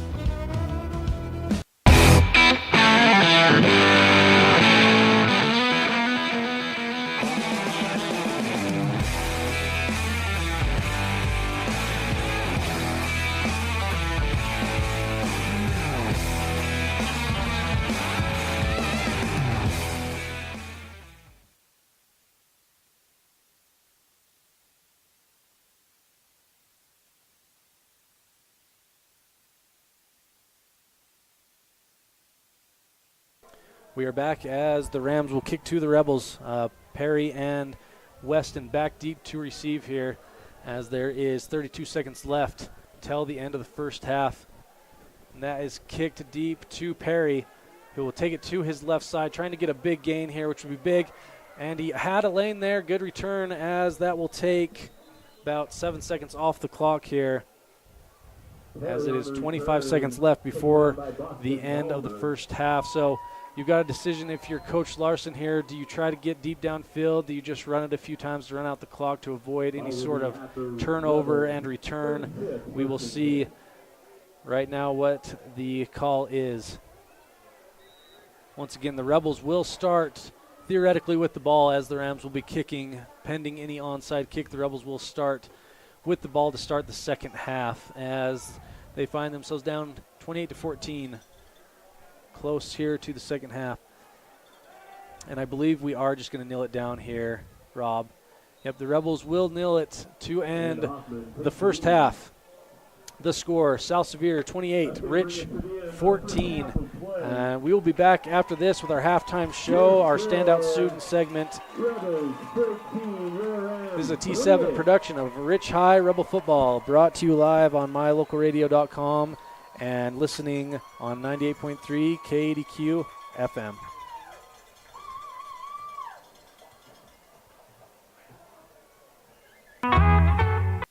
Rich County, Utah is a place where your neighbors are also your friends. A community where traditions matter and every person is important. These community values translate into an excellent school system filled with caring individuals who are committed to each student and their success in the classroom, on the field, and in life. In partnership with the entire community, Rich School District empowers learners to attain excellence through citizenship, wellness, collaborative teamwork, and academic excellence. Great signage is an important component to any successful business. It lets your customers know they have arrived at your doors, and it's a constant advertisement of who you are. When you install LED signage, you're taking it one step further. The ability to create color messages that move is an attention grabber. Plus, you can change the message whenever you would like. Make your business stand out with an LED sign from Rocky Mountain Sign, providing service, installation, and maintenance on all signage. Rocky Mountain Sign, licensed in Wyoming and Utah. Call today for a quote, 307-789-5202.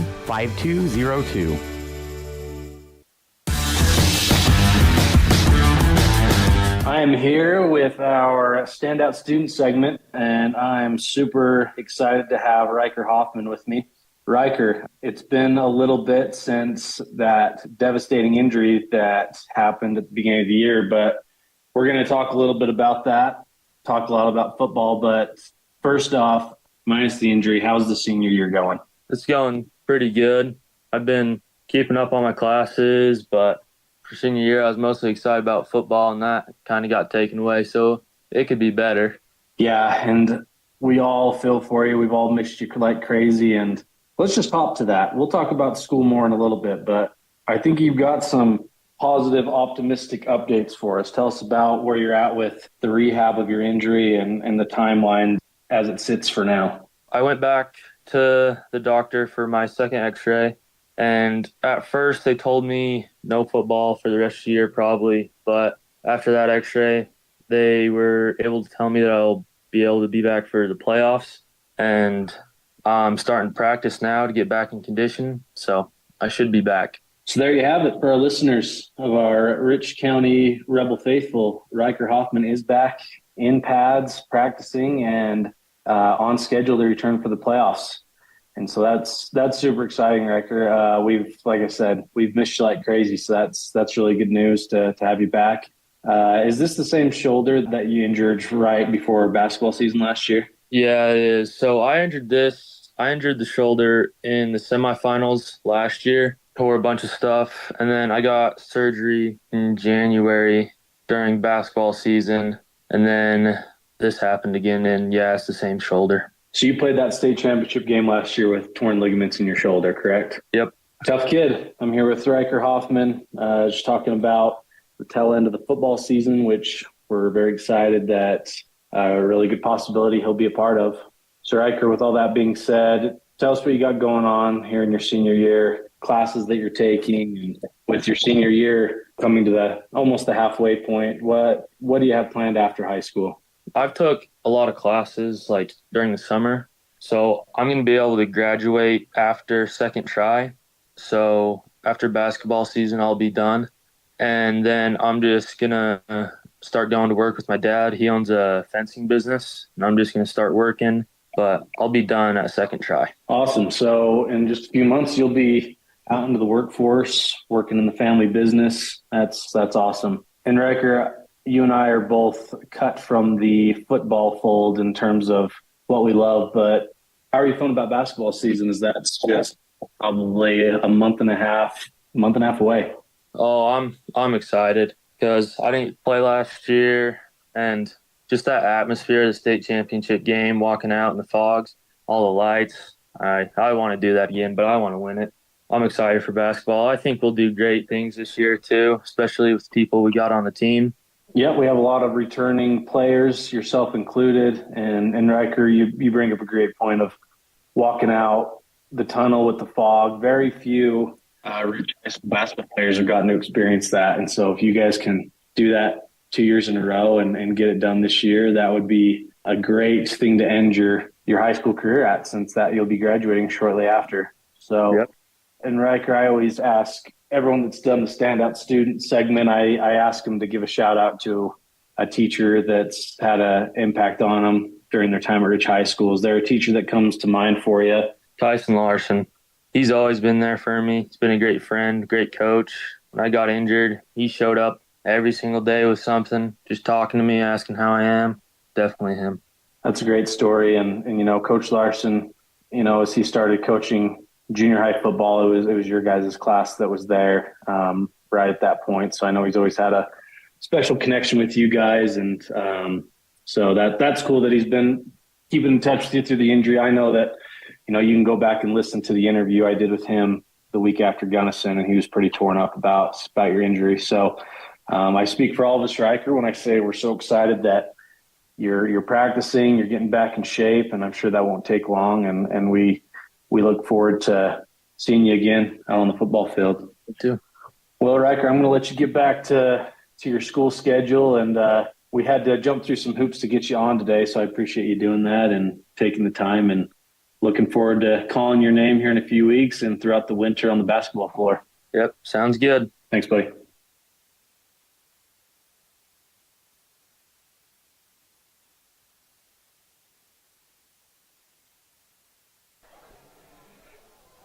We want to thank Riker Hoffman.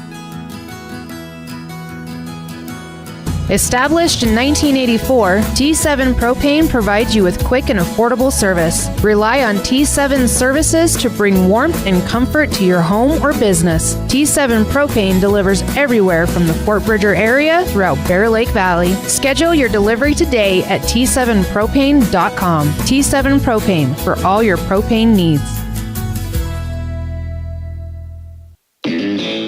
If you've never heard a mechanic say they truly care, then you've been at the wrong place. Stacy's Repair in Woodruff is a family-owned and operated business open since 1992. Offering all types of maintenance and repair services, you can be sure your vehicle is operating at its best. Whether your vehicle is older or the newest model, gas or diesel, we fix and maintain them all. Also offering chip repair, windshield replacement, and tires. When your vehicle needs a mechanic, bring it to the ones who truly care. Stacy's Repair in Woodruff. Hey, it's Hunter here with Les Schwab. Just want to let you know we have America's Best Tire Warranty. It's now available at all Les Schwab Tire Centers. It includes our no-hassle road hazard protection, free tire maintenance, and a 60-day ride satisfaction guarantee included for free. Come visit us at Les Schwab Tire Centers today at 157 Bear River Drive in Evanston. At the Evanston Walmart, you'll find all the tools students need to succeed. Our team is committed to providing quality products and an excellent shopping experience. Stop in today, 125 North 2nd Street, Evanston. Walmart. Save money, live better.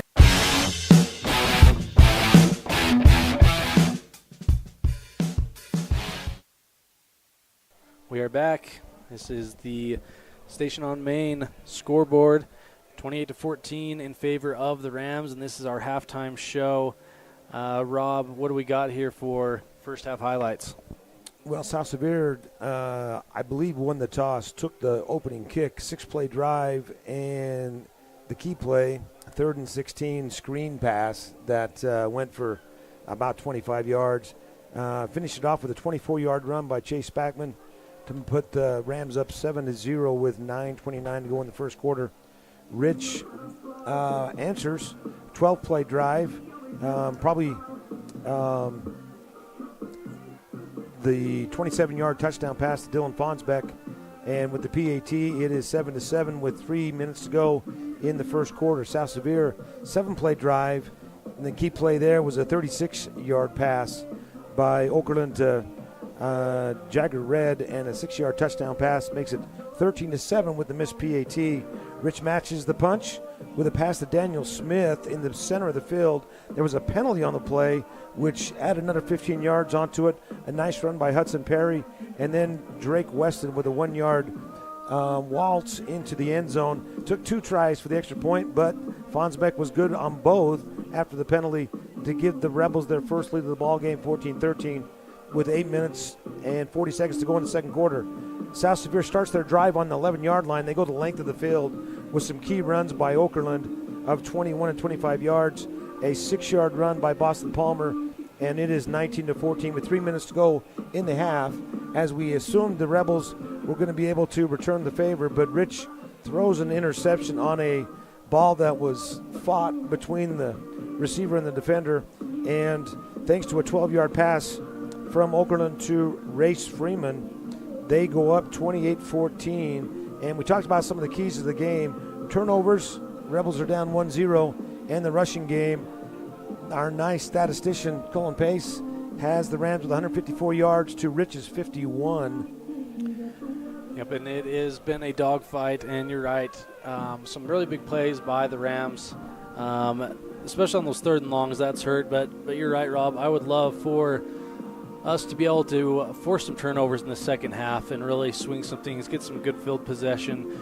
The biggest key here is defensively. We got to figure out a way to stop this South Sevier offense if we're going to be able to get back into this thing. We do get the ball to start the second half, so a score on our first possession would be huge. Then we're back in the ball game. Just need a big stop on defense. I believe Coach Cornea makes great adjustments on defense. We'll see what he has got in the locker room going on right now. But a great half of football coming your way, and I do apologize about our streaming quality that first half. Apparently we did have a lot of buffering going on. I believe we've made the adjustment to make it so that there is a better quality stream with not as much, if any, buffering.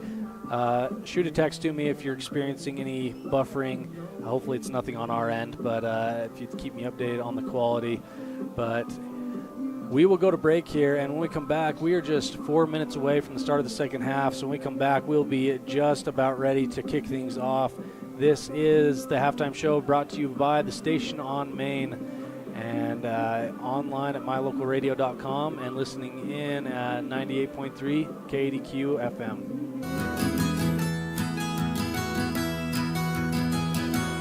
Established in 1984, T7 Propane provides you with quick and affordable service. Rely on T7 services to bring warmth and comfort to your home or business. T7 Propane delivers everywhere from the Fort Bridger area throughout Bear Lake Valley. Schedule your delivery today at T7propane.com. T7 Propane, for all your propane needs.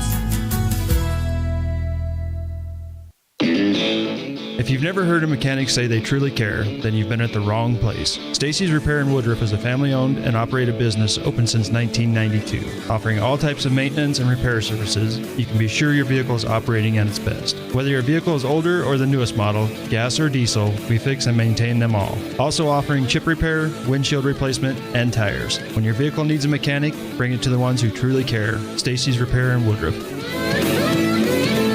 Hey, it's Hunter here with Les Schwab. Just want to let you know we have America's Best Tire Warranty. It's now available at all Les Schwab Tire Centers. It includes our no-hassle road hazard protection, free tire maintenance, and a 60-day ride satisfaction guarantee included for free. Come visit us at Les Schwab Tire Centers today at 157 Bear River Drive in Evanston. At the Evanston Walmart, you'll find all the tools students need to succeed. Our team is committed to providing quality products and an excellent shopping experience. Stop in today. 125 North 2nd Street, Evanston. Walmart. Save money, live better.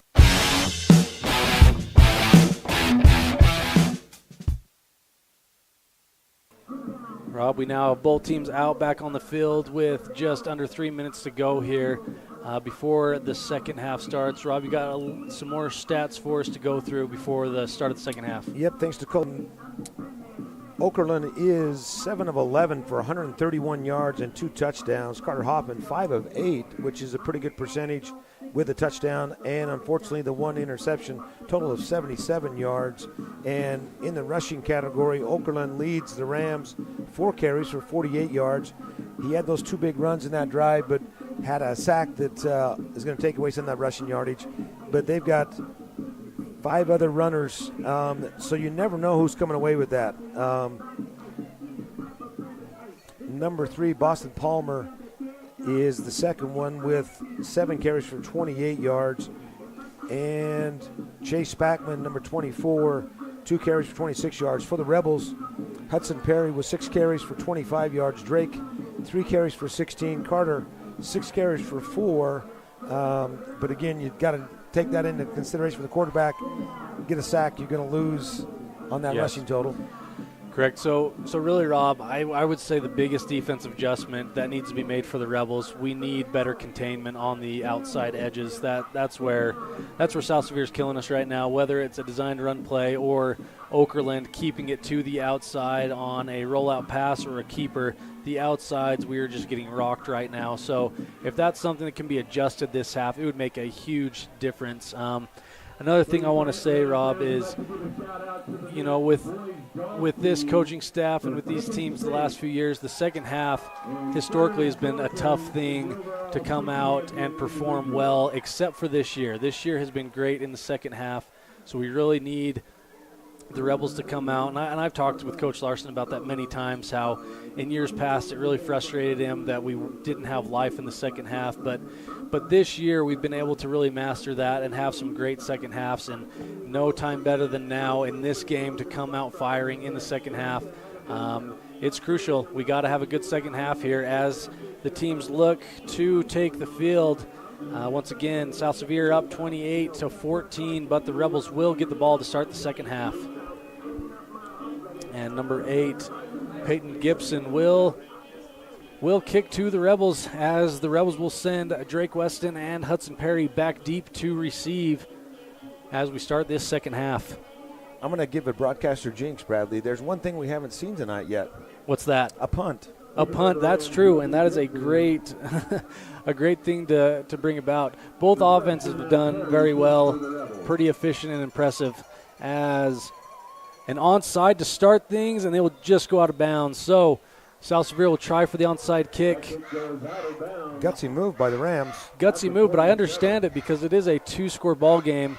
You recover there, go down and score. Now you're up 3 scores right off the bat, so I understand that call there. But luckily for the Rebels, that goes right out of bounds and will give the Rebels good field position to start the first half or second half. Easton Eborn, number 59, was right there. I thought for a minute he may have touched it, but it still goes out of bounds. So the Rebels will take it at the 35. Well, it's going to take it right where it went out of bounds, right? It should, yep. And so, so the Rebels immediately start in Ram territory. 1st and 10. Come on, boys. Let's get a good showing here on this first drive. The first drive of the second half is always crucial as Hoffman comes under center with doubles to his right, Weston far left, and Perry the lone back in the backfield, as it will be an option to the right. Hoffman with the keeper, able to get to the outside. A good gain there, about 7 yards on the carry. Bring a 2nd and 3rd, a great way to start this half. So the Rebels going to an option there that has been on and off, hot and cold for us tonight, but there it is, a great play, bringing up a 2nd and 4. So that was a gain of 6 on the play. Down to the 42. So 2nd and 4 as Hoffman comes to the line again, this time in the spread formation, still under center. Hudson, the lone back, with Weston and Leifson, the running backs, in the spread formation. Hoffman, option pass, but he will keep it, and he should have enough for the first down, and he will be forced out. That is a gain of about 10 on the play. So that started out as an option pass to the left. Things blew up on the left-hand side, and so Hoffman just tucked it. Wise choice there. That is a gain of 10. Rebels starting off hot here, moving the ball, which is exactly what you need coming out of the half in this situation. They about just a minute off the clock so far as we are at 11 minutes to go here in the third quarter. Hoffman in the gun with doubles to his left and right. Perry to his left, the lone back. And that will be a give to Perry to the right, and that is snuffed out. Maybe back to the line of scrimmage, if not a short loss there from our angle. And yeah, a gain of 1. So they will give him a gain of 1 there. Number 33, Mason Healy on the tackle. So the Rebels have a 2nd and 9 ahead of them here as the Rebels approach the line. Hoffman under center in the spread formation with Perry, the lone back. Weston to his left, Leifson to his right. Option to the left, that is a give. And Perry will do the most that he can there. Gain of, it was a short gain there, maybe 3, no, just a 2-yard gain there. So we have a third. Well, when the PA announcer doesn't know who makes the tackle, Bradley, I don't feel so bad. That's true. Since they're his boys. Yep. So 3rd and 8 here for the Rebels. Definitely need to convert here. The play actions have been nice here out of that I formation. We'll see if we come back to that at some point. But we do have both Hoffman and, that's Holmes to his left. Hoffman will keep it there. Not much doing there. That may have been a double pass as Holmes went out into the flats, but Hoffman kept it there, and that will be a gain of just a couple as it brings a 4th and 7. And I would give the tackle to Kyson Jensen, number 28, and I think it was designed to go to to go to Jet for the pass. So that will bring up a 4th and 7 for the Rebels. They will go for it here. Same formation, Hoffman in the gun with Holmes to his left, trips to the right, and Smith, the lone receiver, to his left. Hoffman puts Holmes on his right-hand side, on the trip side. Once again in the gun here. Hoffman gets a snap. He rolls to his right. Holmes a good block there to give him some time. He has a man in Weston, but that is thrown out of bounds, out of reach of Weston. So that will give the ball back. Nice block by Jet to give Carter even the opportunity to throw that one. Yep, we just ran out of space deep as that was thrown out of bounds. So the Rams will take over. 1st and 10. Now is gut check time, Rob. The defense has to make a stop here if we are going to stay into this game. You don't want to go down 3 scores early in the second half. We'll see what adjustments were made at halftime as this Rams offense comes to the line. If the Rebels can get a stop here, that gives us lots of confidence spilling over into the offense. So Okerlund comes under center, and he's got the split backfield behind him with a slot to his left and wide receiver to the right. He sends the slot in motion. That is blown dead. Got a penalty. So that is a false start on the Rams. Dead ball. Illegal procedure against the Rams. So that meant that they did have a guy leaving early, and that will push them back 5 yards, bringing up a 1st and 15 for the Rams. Cullen had the Rams with 7 penalties for 70 yards in that first half. I'd believe it. And 3 penalties for 32 yards for the Rebels. Yeah, there were a lot of pink flags thrown in that first half. And some nice tosses by the officials. Yep, they were getting after it as the Rams do come to the line. Still 1st down, pushed 5 yards back. So 1st and 15 for the Rams as Okerlund is now, he is in the gun with a back to his right, doubles to the right, single receiver to his left, and that is on a go route. Great coverage by our backs there. One in particular you saw on the bottom of your screen. They tried to have a wheel route open, and Jet Holmes was good to stick with his man there, and great coverage on the other side there with Leifson as there was not a man to throw there. So great coverage by the Rich High secondary. I was worried that Okerlund was going to take off with that one because that was the lack of containment that you were talking about, Bradley, after the first half, because he definitely could have tucked that and ran.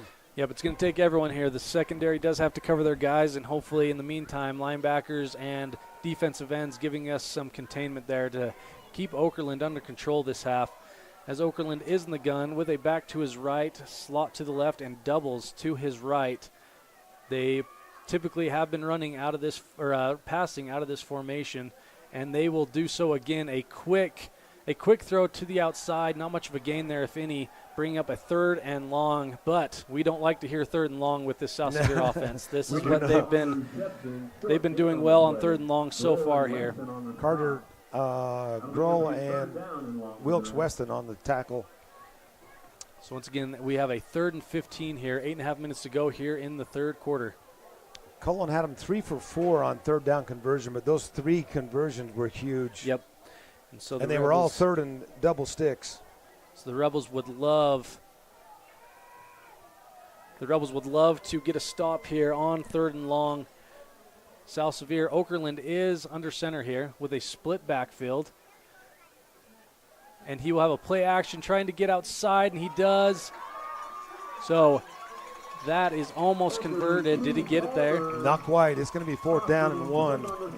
So Coach Twitchell has a decision here. I imagine I would go for it here if I'm Twitchell, just based off of how it has gone here. But it is 4th and short. 4th and short. 4th and inches for the Rams here. Rebels need a huge stop here. This would give them great field position. I don't think we want to break the streak of no punts. So that's right. So might be a hard count here. Quarterback sneak, something very short as Okerlund is under center. Sends a man in motion, and that will be a quarterback sneak, but I don't think he gets it, Rob. I think we stopped him. Either. We stopped him. He's got to get beyond the 40, and both officials are standing on the 40-yard line. Him. Yep. They're not spotting him with a first down. Ball be placed just over the 40. No, they're going to measure it. Okay. Is this our first measurement of the season? I don't believe so. You missed a couple there, Bradley. Yeah, I think you got all the fun while I was gone spending all of my money at Disneyland. So this is my first call for a measurement, and it is a big one. So I remember teasing Cullen that we could have the technology of the NFL and being able to call that without having to bring the sticks onto the field. Wouldn't that be lovely? But it takes the drama away that we're about to see here. And they're standing in front of our camera. Based off of South Sevier's reaction, that is a turnover. Good. Great stop by the Rebels. Huge stop by the Rebels. Great job by that interior defensive line with those middle linebackers getting a stop there. So the Rebels will take over 1st and 10 here in the third quarter. Huge stop. Can't emphasize that enough, as the Rebels will have a fresh set of downs here, really needing to get some more points on the board, as we're just down 2 scores with a lot of football left to play here. Almost halfway through the third quarter. Yep, just over 7 minutes to go here in the third, as the Rebels will take over on the Rams' about 40-yard line. So Hoffman will be under center here, spread formation with Perry, the lone back, in the backfield.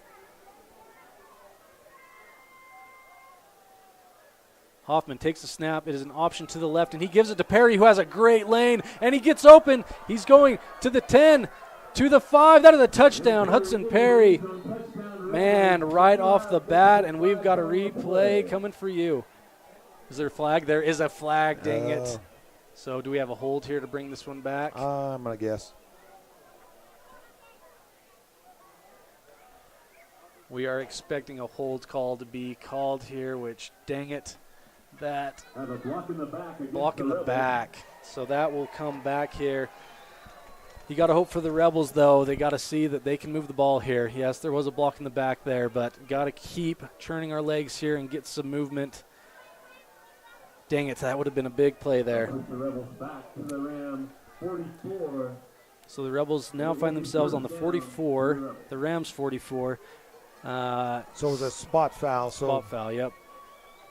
So that will bring up 1st and 14 to go for the Rebels here. So Hoffman is under center with doubles to his left and to his right. Perry, the lone back, in the backfield. Hoffman will pitch it outside Double reverse pass as Hoffman has a wide open Hudson Perry who catches it, breaks away. This time did he have a block in the back there too? That was close. So that was a double reverse pass here as we go to the replay, Rob. So it was a pitch outside, given to Weston, back to Hoffman, and thrown to the original pitch guy, Hudson Perry, as the Rebels get on the board here. Much needed here halfway through the third quarter. So Fonsbeck out to give us an extra point here as the Rebels sit at 28-20 in favor of the Rams. Big extra point try here to cut the lead to 7. Snap is good, hold is good, and the kick is right down the good. middle. Great kick by Fonsbeck. So Hudson gets 2 touchdowns on that possession. One of them called back, though. But Rebels, it just takes 2 plays to get in the end zone twice. I keep saying that we scored, but one was brought back. But I do like that on both attempts we made it to the end zone. One was called back for a block in the back. You can ask my wife. I love the trickery, Bradley. That is, got to keep the defense honest and not looking for that one. So once again, let's go to our replay here, brought to you by Stacy's Repair in Woodruff. So he pitches it out to Perry, gives it to Weston, who gives it back to Hoffman. And in the meantime, Perry had streaked up the sideline on a wheel route. Does a good job to stay upright as he was hit there, but after contact makes it into the end zone as we are now ready for the Rebels to kick to the Rams here. And hopefully our stream has been good, as that's one you did not want to miss there. Hopefully there were no buffering issues on that touchdown. As Fonsbeck looks to kick deep to the Rams, and he will to Palmer off the bounce. Probably the best athlete for South Sevier, as the Rebels will force him out with Wilkes, Weston, and Riker Kirk. Great coverage there by the Rebels. So the Rams will take over 1st and 10, going the other way from their own, I think, 24-yard line. The Rebels really need to stop here, get the ball back, and tie this one up potentially, as we are at just under 7 minutes to go here in the third quarter. Beautiful night here in Monroe, Utah at South Sevier High School. Friday Night Lights, it's hard to beat. Friday Night Lights. And if anyone has gone up to look at the Rich High field, it is looking great. Speaking of lights and a nice field. So South Sevier will go in the gun with Okerlund in the gun with a back to his right. And it is a speed option to the right, and he will keep it. Gain of about 5 on the play there, I believe. Carter Hoffman, number 8, 16. Daniel Smith on the tackle. So far, Rob, when they get in the gun and Okerlund's got doubles to his right and left with a lone back to his right or left, it is typically, I'd say 90% of the time he's throwing, but you do see a run play there, a speed option to the right, meaning it just him and his back getting to the outside, and he has the option to pitch it out to him. Picks up 4. Same formation here in the gun. Okerlund looking to throw here. He's got all sorts of options out there, and he gets one right down the center of the field. Number 25, Hudson Flinders. Just a straight fly route from the backfield. That was a good throw by Okerlund. Had his man. That was a big conversion to get his team to midfield, just past midfield. No, we were right at midfield. Perfect throw. So the Rams do have a new set of downs here. 1st and 10 from midfield. Trying to march down up by a score, as Okerlund now is under center with split backs behind him. Slot to his right. And that is, a wide open counter as that is given. It was a double handoff.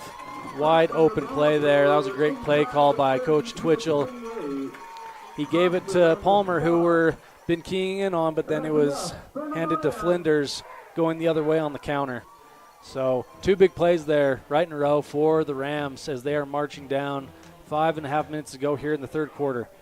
22-yard pickup. 22-yard gain for the Rams as they have a new set of downs. 1st and 10 in Rebel territory on the Rebel 29-yard line. Credit Carter Hoffman for pushing him out of bounds on that one. Okerlund under center, split backs behind him, a slot to the right, and he will give to Flinders on the outside. Great job there by Daniel Smith to stop him short. Not much of a gain there. So, and Rob, that's what we're talking about when we talk about outside contain. That's exactly what needs to happen. That was textbook. Great job. I believe Daniel Smith was there, and was that Wilkes or Drake? I think it was Drake Weston. Drake on the outside. He was swinging his arm because he took a shot on that one. He's fine. I can vouch for him. He's fine. So 2nd and 8 coming up here for the Rams. Okerlund under center with split backs behind him, slot to his left. He is going to have a play action pass. Look at all that running room, and he does pull up to throw here. Just short. We're lucky he didn't tuck it and go there on the right-hand side. So 3rd and 8 coming up, 3rd and 9 for the Rams here after that incomplete pass. That will stop the clock. We're at 4.5 minutes here in the 3rd quarter. Next 2 plays are huge, pending them not converting here. Next 2 plays are huge for this Rebel defense. It would be great to get the ball back. This is 3rd and short from compared to some of the other ones. That's true. Compared to the 3rd and 25s that they've been converting, this is 3rd and short in terms of this Ram offense. Split backfield, slot to the right for Okerlund.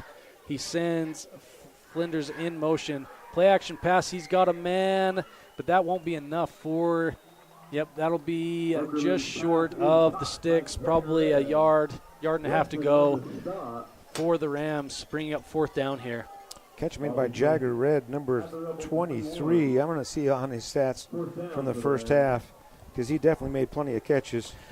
Yeah, he was one that really hurt us through the air in the first half. He's a big target there, big tight end there. So we've got 4th and 3 here for the Rams. They'll obviously go for it here as Okerlund is going to be under center. We've had success here stopping the 4th and shorts. We'll see if Coach Twitchell will do something different here as they will try to convert. And that will be a roll out to the left for Okerlund. He may have enough there. What do you think, Rob? Did he have enough? I think they got enough. They're moving this change. Yep, so Okerlund just gets it around to the outside. I mean, we don't like that they converted there, but I do like the container on the end that time, as I think Okerlund just gained a few yards there. I mean, that's all he needed for the first down, but rather than having the big plays that we've had lately with Okerlund on the outside, that is a much better job to contain him. So the Rams do have 1st and 10 here, heading down to their end zone. The Rebels trying to keep them out of there to keep this a one-possession game. Okerlund under center, split backfield, and that will be given to Flinders to the right side, and that will be a gain of just a few up the middle there. So that was a gain of 4, I believe. So we've got a 2nd and 6 coming up for the Rams. We'll give number 1 Carter Grohl credit for that tackle, though he had some help. It's hard to see when that piles up. Yep, correct on those up the middle runs. It is tougher to see exactly who was involved there as the Rams do come to the line. Okerlund under center here with split backfield, slot to his left, and a wide receiver far to his right. He will send a man in motion, and that will be given to Palmer, who has nowhere to run there. Great job by the Rebel defense containing Palmer there, as you kind of hold your breath every time he gets the ball, and that time the Rebel defense did a great job. 58, Jordan Johnson on the tackle in the backfield. Yep, the key there was we didn't let the offensive line push us back to create room initially, and the defensive line, great penetration there to stop Palmer behind the line of scrimmage. So now we are sitting at 3rd and 7, so loss of 1 on that play. Big 3rd down here as the Rebels hope to cause a 4th down attempt once again on this drive. But first is first, 3rd and 7 here as Okerlund is under center with a split backfield, slot to his left, sends a man in motion. They try for the counter, and that will go nowhere but backwards. Great job there by the Rebel defense. I believe Coach Cornea blitzed a few linebackers there to help with that counter play, as that has been a play that's burned us a few times just in this half. The one time it was a big gain. Rebels snuff it out. Minute and a half to go here in this quick 3rd quarter as we have a now 4th and 12 attempt here. Going to attempt a field goal, Bradley. which, I understand if they've got a guy who can kick, this will make it a 2-possession game. Which is probably something you would not see in 1A, but this is 2A. So they've got a lefty here trying to make this a 2-possession game. How long is this field goal, Rob? I'm looking 5, 10, 15, 20, 25. About a 35-yard field goal here, 35-yard field goal here. Peyton Gibson. Snap is good. Nope, falls way short. Hopefully no flags on the play. Big stop by the Rebel defense as they will take over on downs. Going the other way, there is 51 seconds left in the third quarter. Once again, big stop by that Rebel defense. Big stop on that counter play. That had the potential to break loose, and that would have been one we'd be kicking ourselves on. But the Rebels hold strong. 4 plays and out. They will take over 1st and 10, heading the other way. Rob, we got into the end zone on 2 attempts last time, so it would be great to get some quick hits again here. As you say, you love the trickery. Wouldn't mind to see some trickery again, as Hoffman is going to be in the under center with Perry, the lone back, doubles to Hoffman's left and right here. A 5-man front looking to get some yards here to end the third quarter. Option left, that is given to Perry. Great read there as the middle was open, and that will be 5-yard gain on the play. Perry's running hard tonight. Most of his runs, if not all, have been up the middle, and he has a lot of yards after contact. So the Rebels now 2nd and 6 coming up here. Kyson Jensen on 28 on the tackle, it looked like. So Hoffman will be under center here in the spread formation.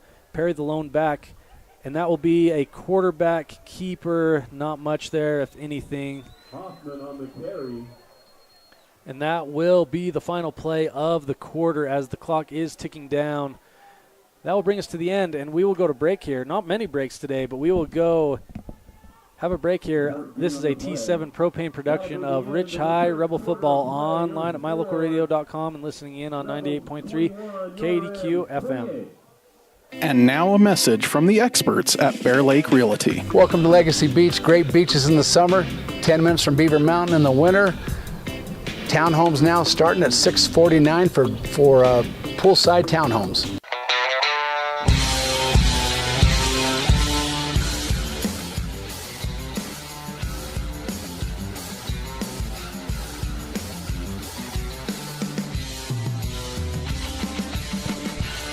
Gary McKee with Bear Lake Realty sponsoring our fan cam. We have a good number of fans here. Helps that we've got both volleyball and football happening this weekend in this part of the world, as we have a little sea of blue and white over there cheering on their boys as we enter the fourth quarter. We've got a battle on our hands as the Rebels are down just a score with the ball, with a new 12-minute quarter ahead of us, heading the other direction. So the Rebels have the ball on their own 25-yard line, heading the other way, trying to get a score here and potentially tie this thing up. So Hoffman is in the gun, trips to his left with Weston, the lone back to his left. Fonsbeck on the other side, the lone receiver. Once again, Hoffman in the gun to start this third quarter. Statue of Liberty here, and Weston has a lane there if he can get to the outside. That is a great play by the Rams to stay home on the outside there. That will now bring up, that was third down, so that'll bring up a fourth down. I'd imagine Coach Larson is going to punt here as we are deep in Ram territory, but it is only a 4th and 3. Yeah, 4th and 3 ahead of the Rebels. We'll see what we're doing here. We are going for it. We are going for it here. Maybe you try a hard count and then punt? So Hoffman is under center with Perry and Grohl in the backfield. But Coach Larson will take a timeout here. He wants to talk about it. We'll see what decision is made here after this timeout. We'll be back after this. This is a T7 Propane production of Rich High Rebel Football. Watching online at mylocalradio.com and listening in on 98.3 KDQ FM.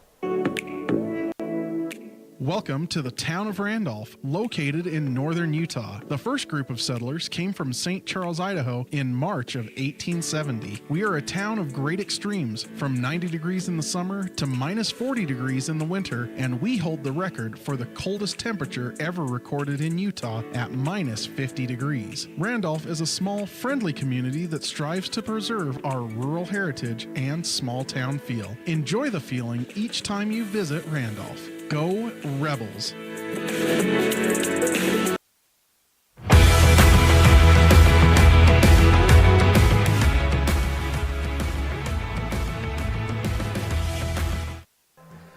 Okay, we are back here with a big 4th down, 4th and 3. We will see what Coach Larson wants to do here as the Rebels take the field, and we are going for it, Rob.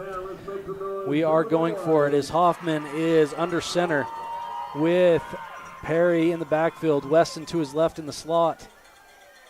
Hard count will not draw him off. Quarterback sneak, that will not be enough as the Rams get the ball back here. So the Rams will take over 1st and 10. Big stop for the Rams, obviously, there.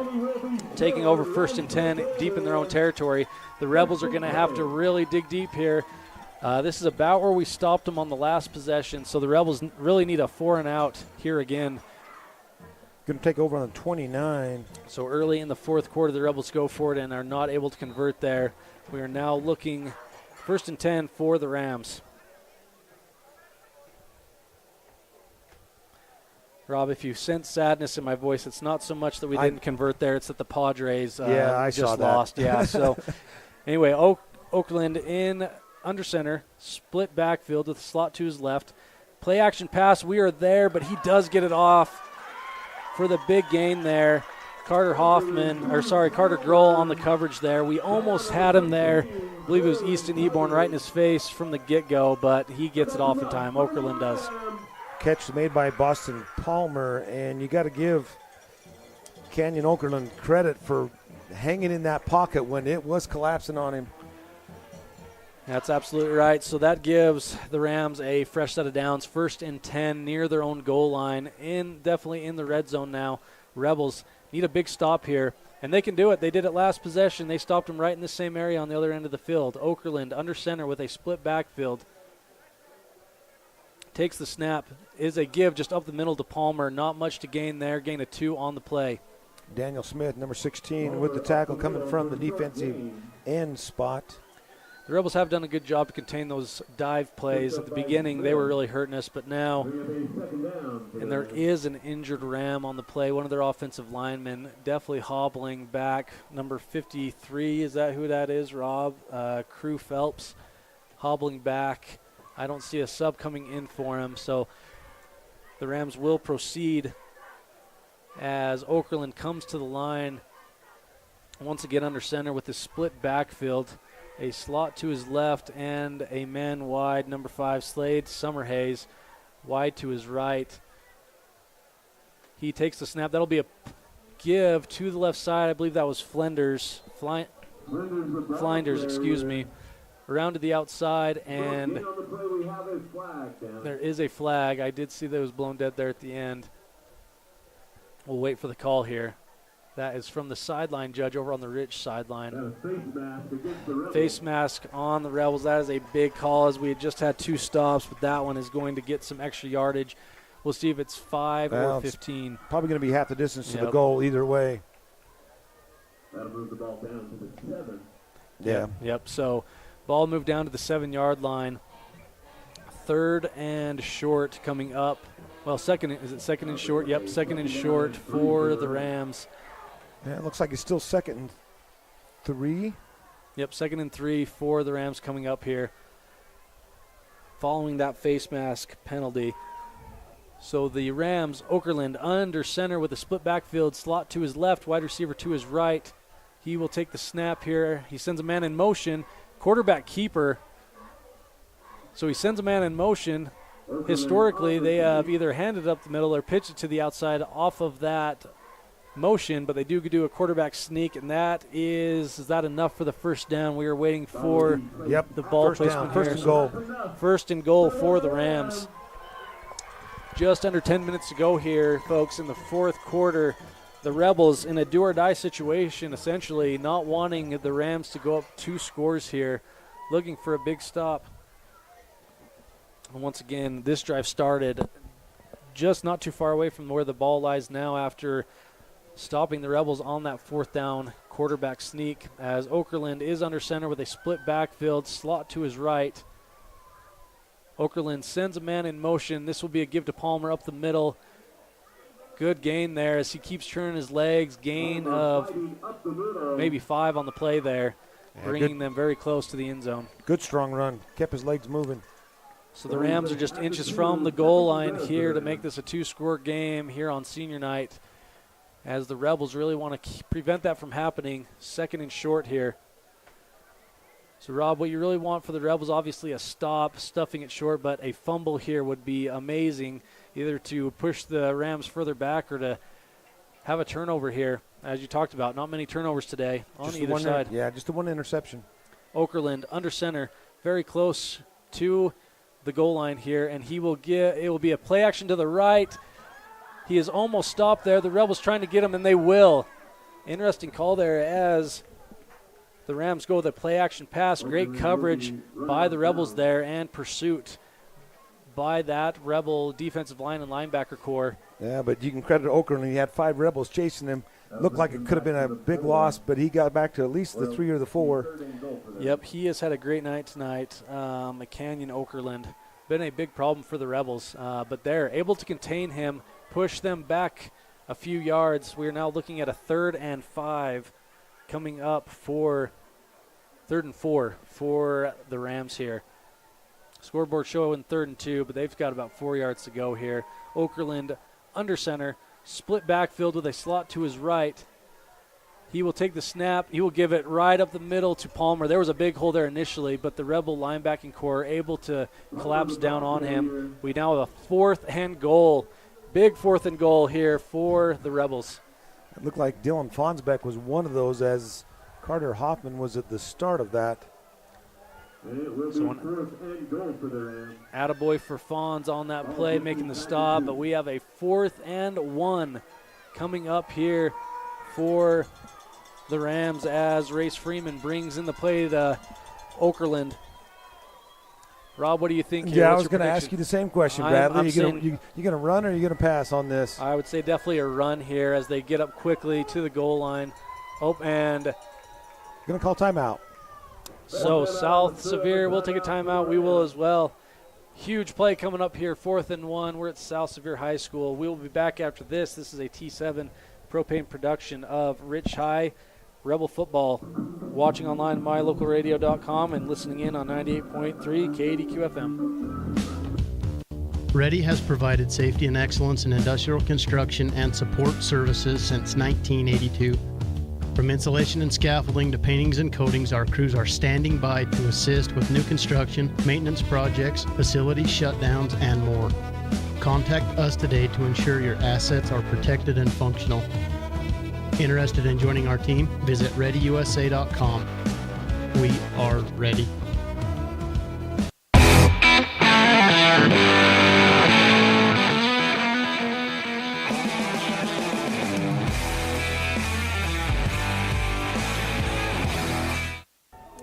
We are back here, perhaps, Rob, about to see the biggest play of the night. 4th and 1, keeping the Rebels' hopes very much alive if we can stop them here and keep it a 1-possession game, as Coach Twitchell will take his time here drawing something up for that Rams offense, who it seems, Rob, we have done much better in short yardage situations against them rather than giving them a lot of room to work with here. So Okerlund comes the line. He's talking with his center walking up to the line. I'm thinking this is a quarterback sneak. He's telling him which way to go. We will see here as it is that split backfield formation. Okerlund taking his time here, and it will be a rollout to the left pass. He's going to keep it. He's got plenty of room there. So he had the option to throw there, but it was wide open as South Sevier will extend that lead to I'm just waiting for them to update their score as well, and we will do the same. So that is now 34-21. So the Rebels, when they get the ball back, they're going to have to score quickly probably an onside kick to get the ball back, depending on how long it takes us to get in the end zone again. So the Rams will have the extra point here, attempted by Peyton Gibson. The snap is back, hold is good, and the kick, it looks good. We'll wait for the signal, and it is good.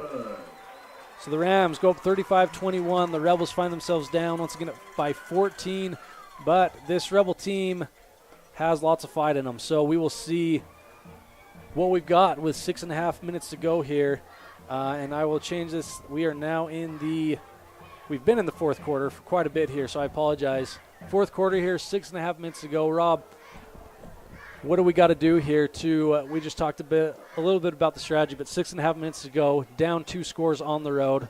What are you thinking here? Well, you've got to score quickly, and that probably means you've got to go to the air, or you've got to do some more trickery, maybe a screen pass or something that draws the defense in. The Rebels have had a good time on offense, but that short punt or the fourth down situation with 4th and 3 without the punt on your own side of the field, I thought they were going to go for the hard count, and then when that didn't happen, call the timeout. But that's a short field for a powerful offense like the Rams have had tonight, and we'll have to look and see what Cullen's got them on 4th down conversions, but I think they're at least above 50%. Watch for an onside kick here, because if you do get an onside kick recovered here, it all but seals this. But we hope for a deep kick to Weston or Perry, which it is, and then we'll get back to Weston as he tries to find a lane here to get us some good field position to start, and the Rams will snuff that one out. We're going to start here about on the 24-yard line, heading the other direction. And Rob, just going back to what we need to do here, I go back to that series where we were able to score on one play, and that was on that double reverse pass to Hudson Perry. So we need to do something to create space here and score quickly with 6.5 minutes to go here in the fourth quarter. Ram defense in a little bit of a prevent mode, but they've got the defense hugged up as normal. So Hoffman is under center with doubles to his left and right. Perry the lone back. It will be an option to the left, given to Perry with just a few yard gain there on the play. We've got to remember the clock is going to be rolling here. As it does, we're at 6, getting real close to 6 minutes to go here in the fourth quarter. Just like Holden Unsicker on the tackle, a senior. Hoffman under center with Perry to his right, but that will be a counter play to Perry, get him to the open field, and does he get out of bounds? I'm going to have to move the sticks. So the clock will stop temporarily for the sticks to be moved. So that was a fake to Grohl, who was the lone back in the backfield, and a counter to Perry around the left side, and we are at 5 minutes, 40 seconds here. That was a quick start on the It was very quick. Clock, even though the sticks were not set. So Hoffman is now in the gun looking to the sideline for the play to be given. Perry to his right. He's got doubles to his left and right in the gun. Hoffman gets a snap. Is a quarterback keeper. Gain of about 5 there on the play. The clock continues to run as we are at almost 5 minutes to go here. The clock is at 5:10. The Rebels will do a hurry-up offense here. Is no huddle as Hoffman is in the gun again. Doubles to his left and right. Perry to his right. The snap goes to Hoffman. A speed option to the right. Nothing doing there. Maybe back to the original line of scrimmage. Just under 5 minutes to go here in the fourth quarter. That was a pitch out to Jet there. Once again, a no huddle as Hoffman is in the gun with Holmes to his left, doubles to the right and to the left. We're at 4.5 minutes to go here. Hoffman drops back to pass. He is being pressured. He gets out to his right, lets it fly. It's caught. It is caught. Enough for the first down and then some. That was Drake on the catch. So enough for the first down and to stop the clock at 4:27 here in the fourth quarter. We'll see if when they start rolling that clock once the chains are set. So the Rebels are getting ready for that quick start of the clock this time. It has already started. Sticks are not set yet, but Hoffman in the gun pitches it out to Holmes. Holmes trying to get to the outside, which he does. He cuts it upfield for the first down and then some. Great run there by Holmes, and I think he does get out of bounds there, Rob. He does. It's going to stop the clock with 4:12 to go. So a speed option to the left with Hoffman and Holmes, resulting in the first down. Shows you what I know, Bradley, because I thought we'd be passing the ball. So we have burned some clock, though. We're at 4 minutes here as the Rebels need to hustle to the line as it is just under 4 minutes now. Hoffman in the gun with Grohl to his left, trips to the right. Hoffman back to pass. He's got a few options out there. He's going to keep it essentially just a few yards gain. That's not what we want, though, because now the clock continues to run as we get back on the ball quickly, which is good. Hoffman in the gun with Grohl to his left, trips right, looking for that play there. Hoffman gets the snap, dropping back to pass, and he has a man deep in Perry, just out of reach. Just out of reach. Does stop the clock. Yep, that does with stop the clock. 3:26, but good coverage by the Rams. Yep, and Hoffman put that the only place you really could because you don't want an interception there. So a just barely incompletion there isn't the end of the world because, like you say, it stops the clock. We're now at 3rd and 7 as Holmes checks back in, and we will see what the Rebels have here. So we've got to the outside, we've got Jet Holmes, Drake Weston, Hudson Perry in the trips, Hoffman in the gun with Grohl to his left and Smith to the left. Hoffman will roll out to the right. He has got a couple men out there. He's looking, he's trying for Smith. Oh, just through his hands, just through his fingertips there. So the clock will stop at 3:19. Daniel Smith, and the we got intended target. We got a penalty on the Rams for roughing the passer. Really? Hoffman Okay. took a hit late in that play. That'll be an automatic first down.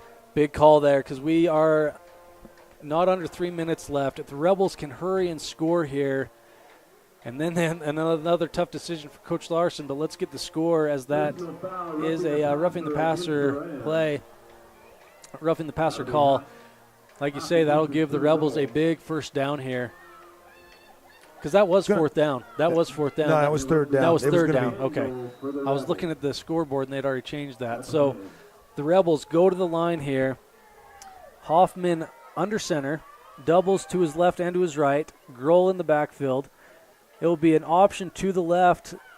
Hoffman will keep that. No, I think he gave it to Carter. Yeah, there. gave it to Carter, and he was stood up quickly, and they've got to get back to the line of scrimmage in a hurry. And quickly, yes. So the Rebels, no huddle offense here, getting back to the line. Hoffman remains under center.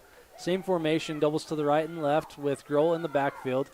Counter to Weston as he tries to get outside. And we got a penalty, and we're going to get a hold. Yep, he did get in the end zone, but it's going to be coming back on a hold. Run into the end zone touchdown. We have a holding against the Rebels. It's a tough call there. So the Rebels will be pushed back. The touchdown for Weston will be brought back. And we will have it will remain second down here, but the Rebels have a bit further to go to get to the end zone. We are sitting at 2:53 here as the Rebels will regroup and come to the line. Hoffman in the gun with Grohl to his left. Then you have Holmes, Weston, Perry, and Smith as the throwing options, backs and receivers. Hoffman setting up a screen here too, but he will keep it, trying to get to the outside, and he doesn't. So big stop there to keep the clock rolling for the Rams. That was a screen attempt to set up there. Hoffman on the keeper. That will bring us on a 3rd and 14, it looks like. But timeout for the Rebels. Tackle made by number 33, Mason Healy, a sophomore. So we will take a quick break here. This is a T7 propane production of Rich High Rebel Football. We are coming down the line here. 2:44 left in the game as the Rebels have a 3rd and 14 coming up here. We'll be back after this. Ready has provided safety and excellence in industrial construction and support services since 1982. From insulation and scaffolding to paintings and coatings, our crews are standing by to assist with new construction, maintenance projects, facility shutdowns, and more. Contact us today to ensure your assets are protected and functional. Interested in joining our team? Visit ReadyUSA.com.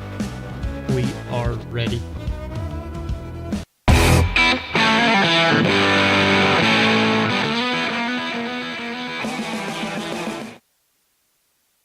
We are back here as the Rebels really looking to score here to make this a one-possession ball game with 2:44 left to go in this football game as Hoffman is in the gun, trips to his right, and he will roll right. Oh, wide open man, Hudson Perry right in the middle. Great play call there.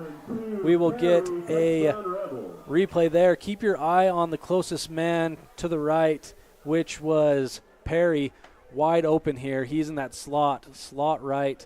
And the linebacker who was on him did not follow him, and it was a wide open play. Great play call there.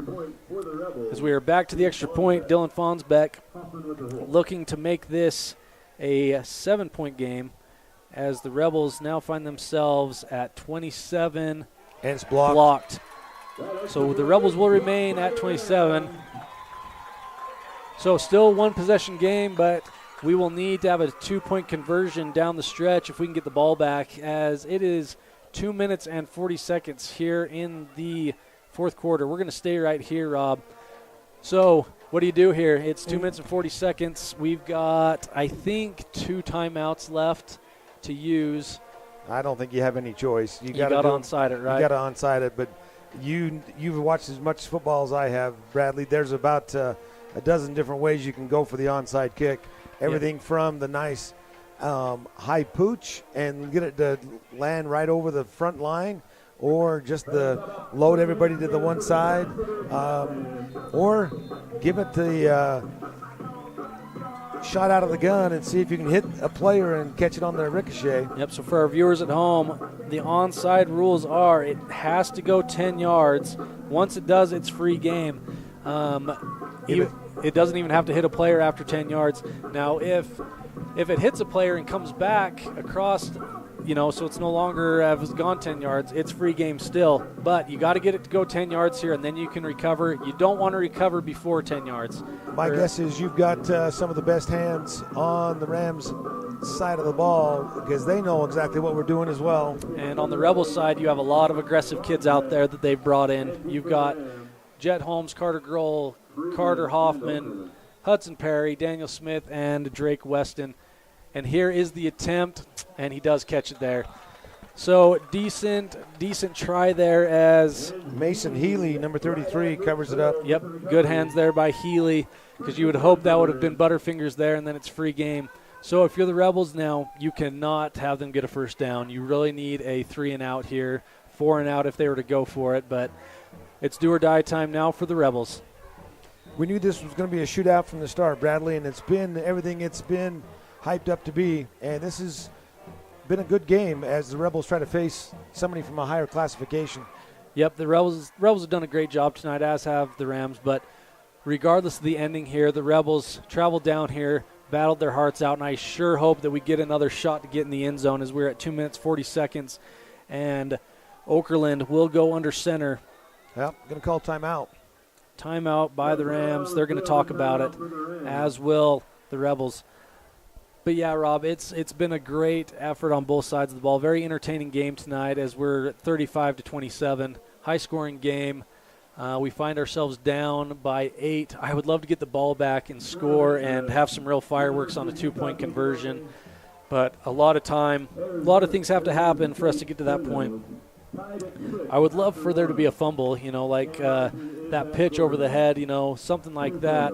That would be big for the Rebels. But really what's probably going to happen here is, and Coach Twitchell has surprised me a few times when he's gone to the air today. I mean, you would think you're not going to the air at all as the clock is on your side. You don't want it to stop. But a big pass completion would be a dagger for the Rebels. Yeah, so well, it's only going to take one first down.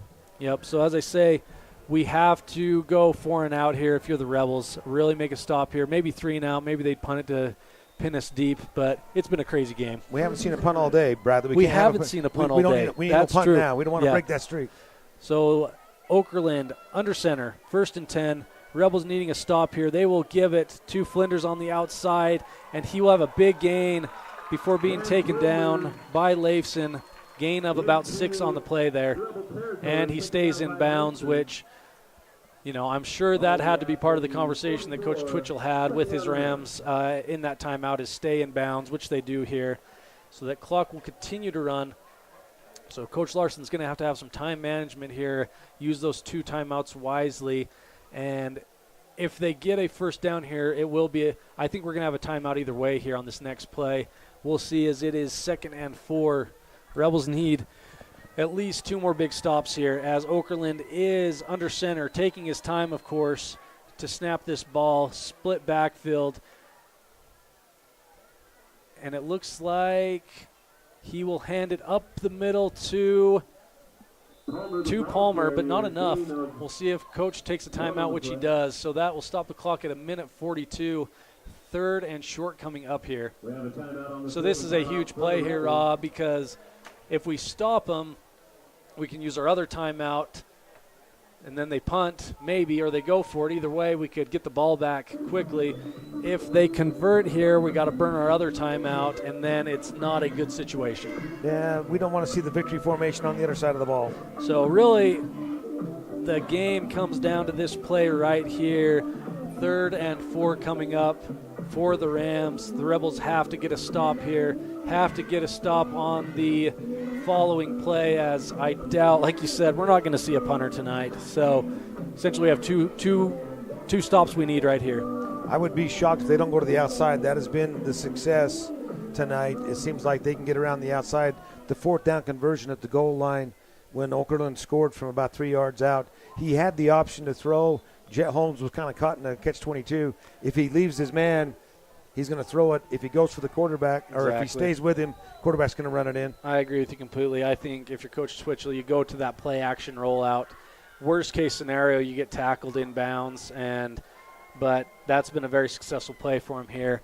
So Okerlund does come under center. 1:42 left here in this ball game. Split backfield, slot to his right. Rebels are going to bring some pressure here. And, yep, play-action pass.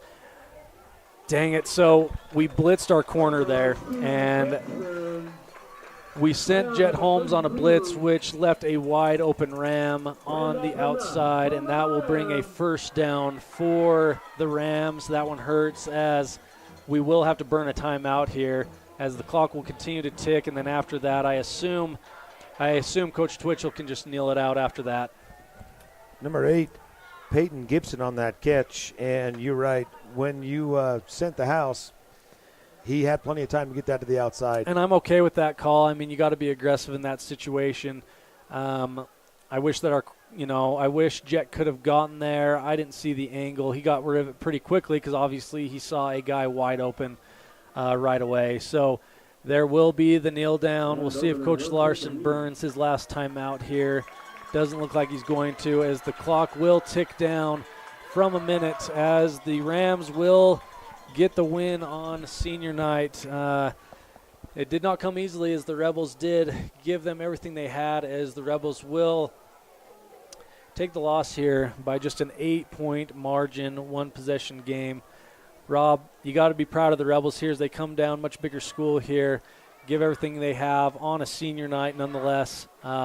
And they will just come up short by 1 possession. We'll talk more about this game as we come back, as we have some players to give shout-outs to. But we'll be back after this. This has been a T7 Pro Paint production of Rich High Rebel Football on mylocalradio.com and listening in on 98.3 KADQ FM. Dealing with computer problems can be frustrating and make you wish for your own personal IT guy. Now, everyone can afford an IT guy. Independent Software Solutions has served customers in Wyoming and Utah for over 20 years. We develop software, handle system and network administration, repair personal and business computers, and sell accessories. Independent Software Solutions is your one-stop computer business solution. Call today, 307-789-1978. Let Independent Software Solutions be your IT guy.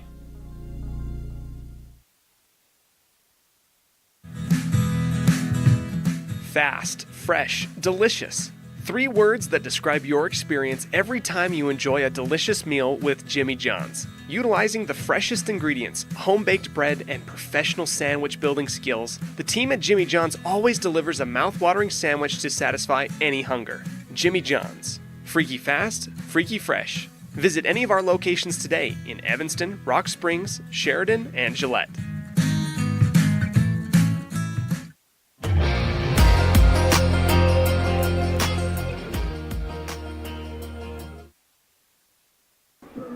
We are back. This is our Independent Software Solutions post-game show. We are here at South Sevier High School as the Rebels just come short of defeating them on senior night. Rob, it is time for our Jimmy John's Freaky Fast recap. What do you have for us? Well, I got to find the right sheet, Bradley. Rob does a great job of keeping our stats throughout the game. I got to give him a shout-out for that. Now, South Sevier takes the opening drive and scores to make it 7-0 with 9:29 to go in the first quarter. Touchdown pass, 27-yarder from Hoffman to Dylan Fonsbeck, ties it at 7 with 3:27 to go in the first quarter. South Sevier puts together a 7-play drive and missed the PAT to make it 13-7 with just a few seconds left to go in the first. Rich matches it with a 20-yard pass to Daniel Smith that had a penalty on it, and then a Drake Weston 1-yard run. And after 2 tries, PAT is good as 14-13 with 8 minutes to go in the second quarter.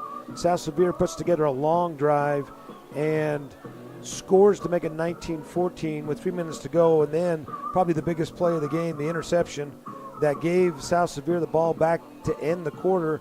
And they turned that into points to make it 28-14 going into the second half. A turnover on downs by Rich at the Ram 25-yard line, and then South Sevier returned the favor on a turnover on downs, and Rich scored with a trickery play, and Hudson Perry takes a pass from Carter Hoffman and makes it 28-21 with 7 minutes to go in the third quarter. South Sevier misses a field goal, and Rich gets the ball back for the fourth quarter, and then the decision is made to go for it on fourth down rather than punt, and we give the ball to South Sevier on the 29-yard line. And the way their offense has ran tonight, it didn't take them long with the fourth down conversion, 4th and 3 on the goal line, and Okerlund takes it to the outside for the score to make it 35-21 with the PAT. Hoffman then scores with a 14-yard touchdown pass to Hudson Perry to make it 35-27, but time runs out on the Rebels as South Sevier is able to put it into victory formation for a final of 35-27. That is your Jimmy John's Freaky Fast recap. A lot to be said, a lot of points put on the board. Fun game to watch. We'll be back after this with our precision play of the game and our player of the game. We'll be back after this. Healthy teeth and gums affect your overall health, including the mental image you have of yourself. That's just one reason that good dental care and hygiene habits should begin at a young age. Healthy teeth mean fewer sick days from school and higher self-esteem. We all want our children to be successful. Teaching them healthy dental habits at a young age with regular cleanings and dental checks is part of the answer. Dr. McKay Frankum serves patients of all ages. Call today and schedule dental appointments for your family. Dr. McKay Frankum, providing precision family dentistry at affordable prices. Dealing with computer problems can be frustrating and make you wish for your own personal IT guy. Now, everyone can afford an IT guy. Independent Software Solutions has served customers in Wyoming and Utah for over 20 years. We develop software, handle system and network administration, repair personal and business computers, and sell accessories. Independent Software Solutions is your one-stop computer business solution. Call today, 307-789-1978. Let Independent Software Solutions be your IT guy.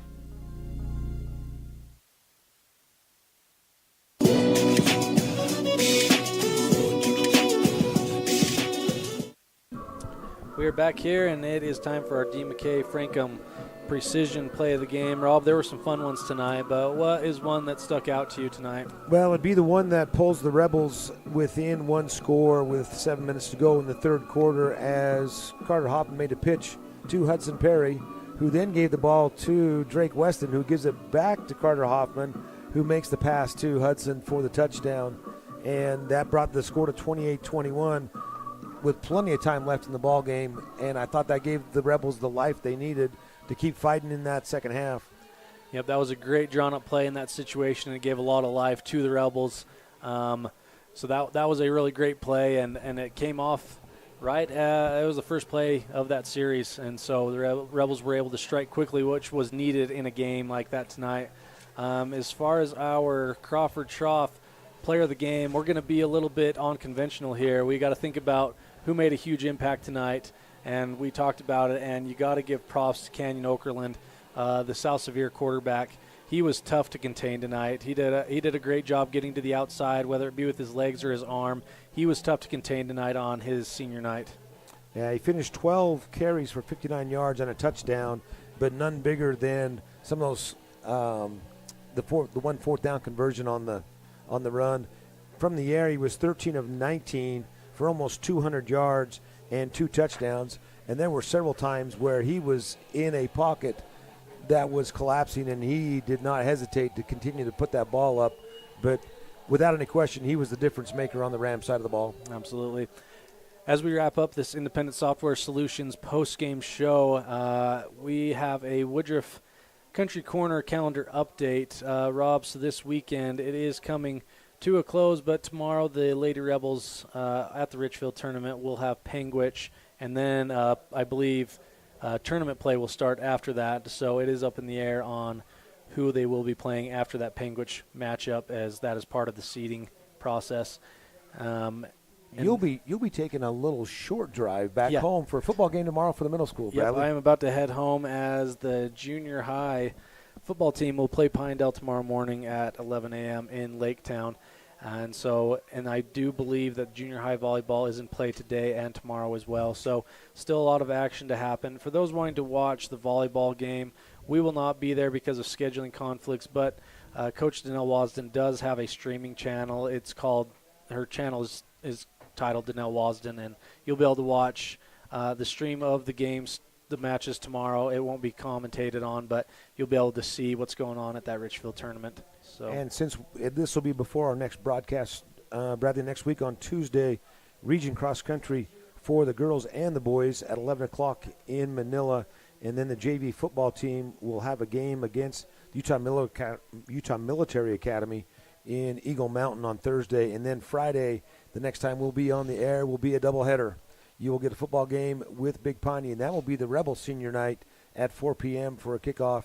And then that night, the Lady Rebels will be taking on the North Summit Braves, and that'll be the pink game. And you know the house is going to be packed. Yeah, but it's going to be a really fun time next Friday at Rich High School. Best of luck to our cross-country team as they have a big race region at Manila next Tuesday. Thank you for all of our listeners listening in. Once again, apologize for the buffering situation in the first half. Hopefully that second half was much better. But we will be back next week at home. Our next broadcast will be that Big Piney game at home with the doubleheader happening. Thanks, and once again, thanks for tuning in. Go Rebels. The proceeding has been a wholly owned production of MyLocalRadio.com and Cook Brothers Broadcasting, LLC. No portion of which may be used or rebroadcast without the express written consent of Cook Brothers Broadcasting, LLC. Thank you for joining us for this sports presentation on MyLocalRadio.com.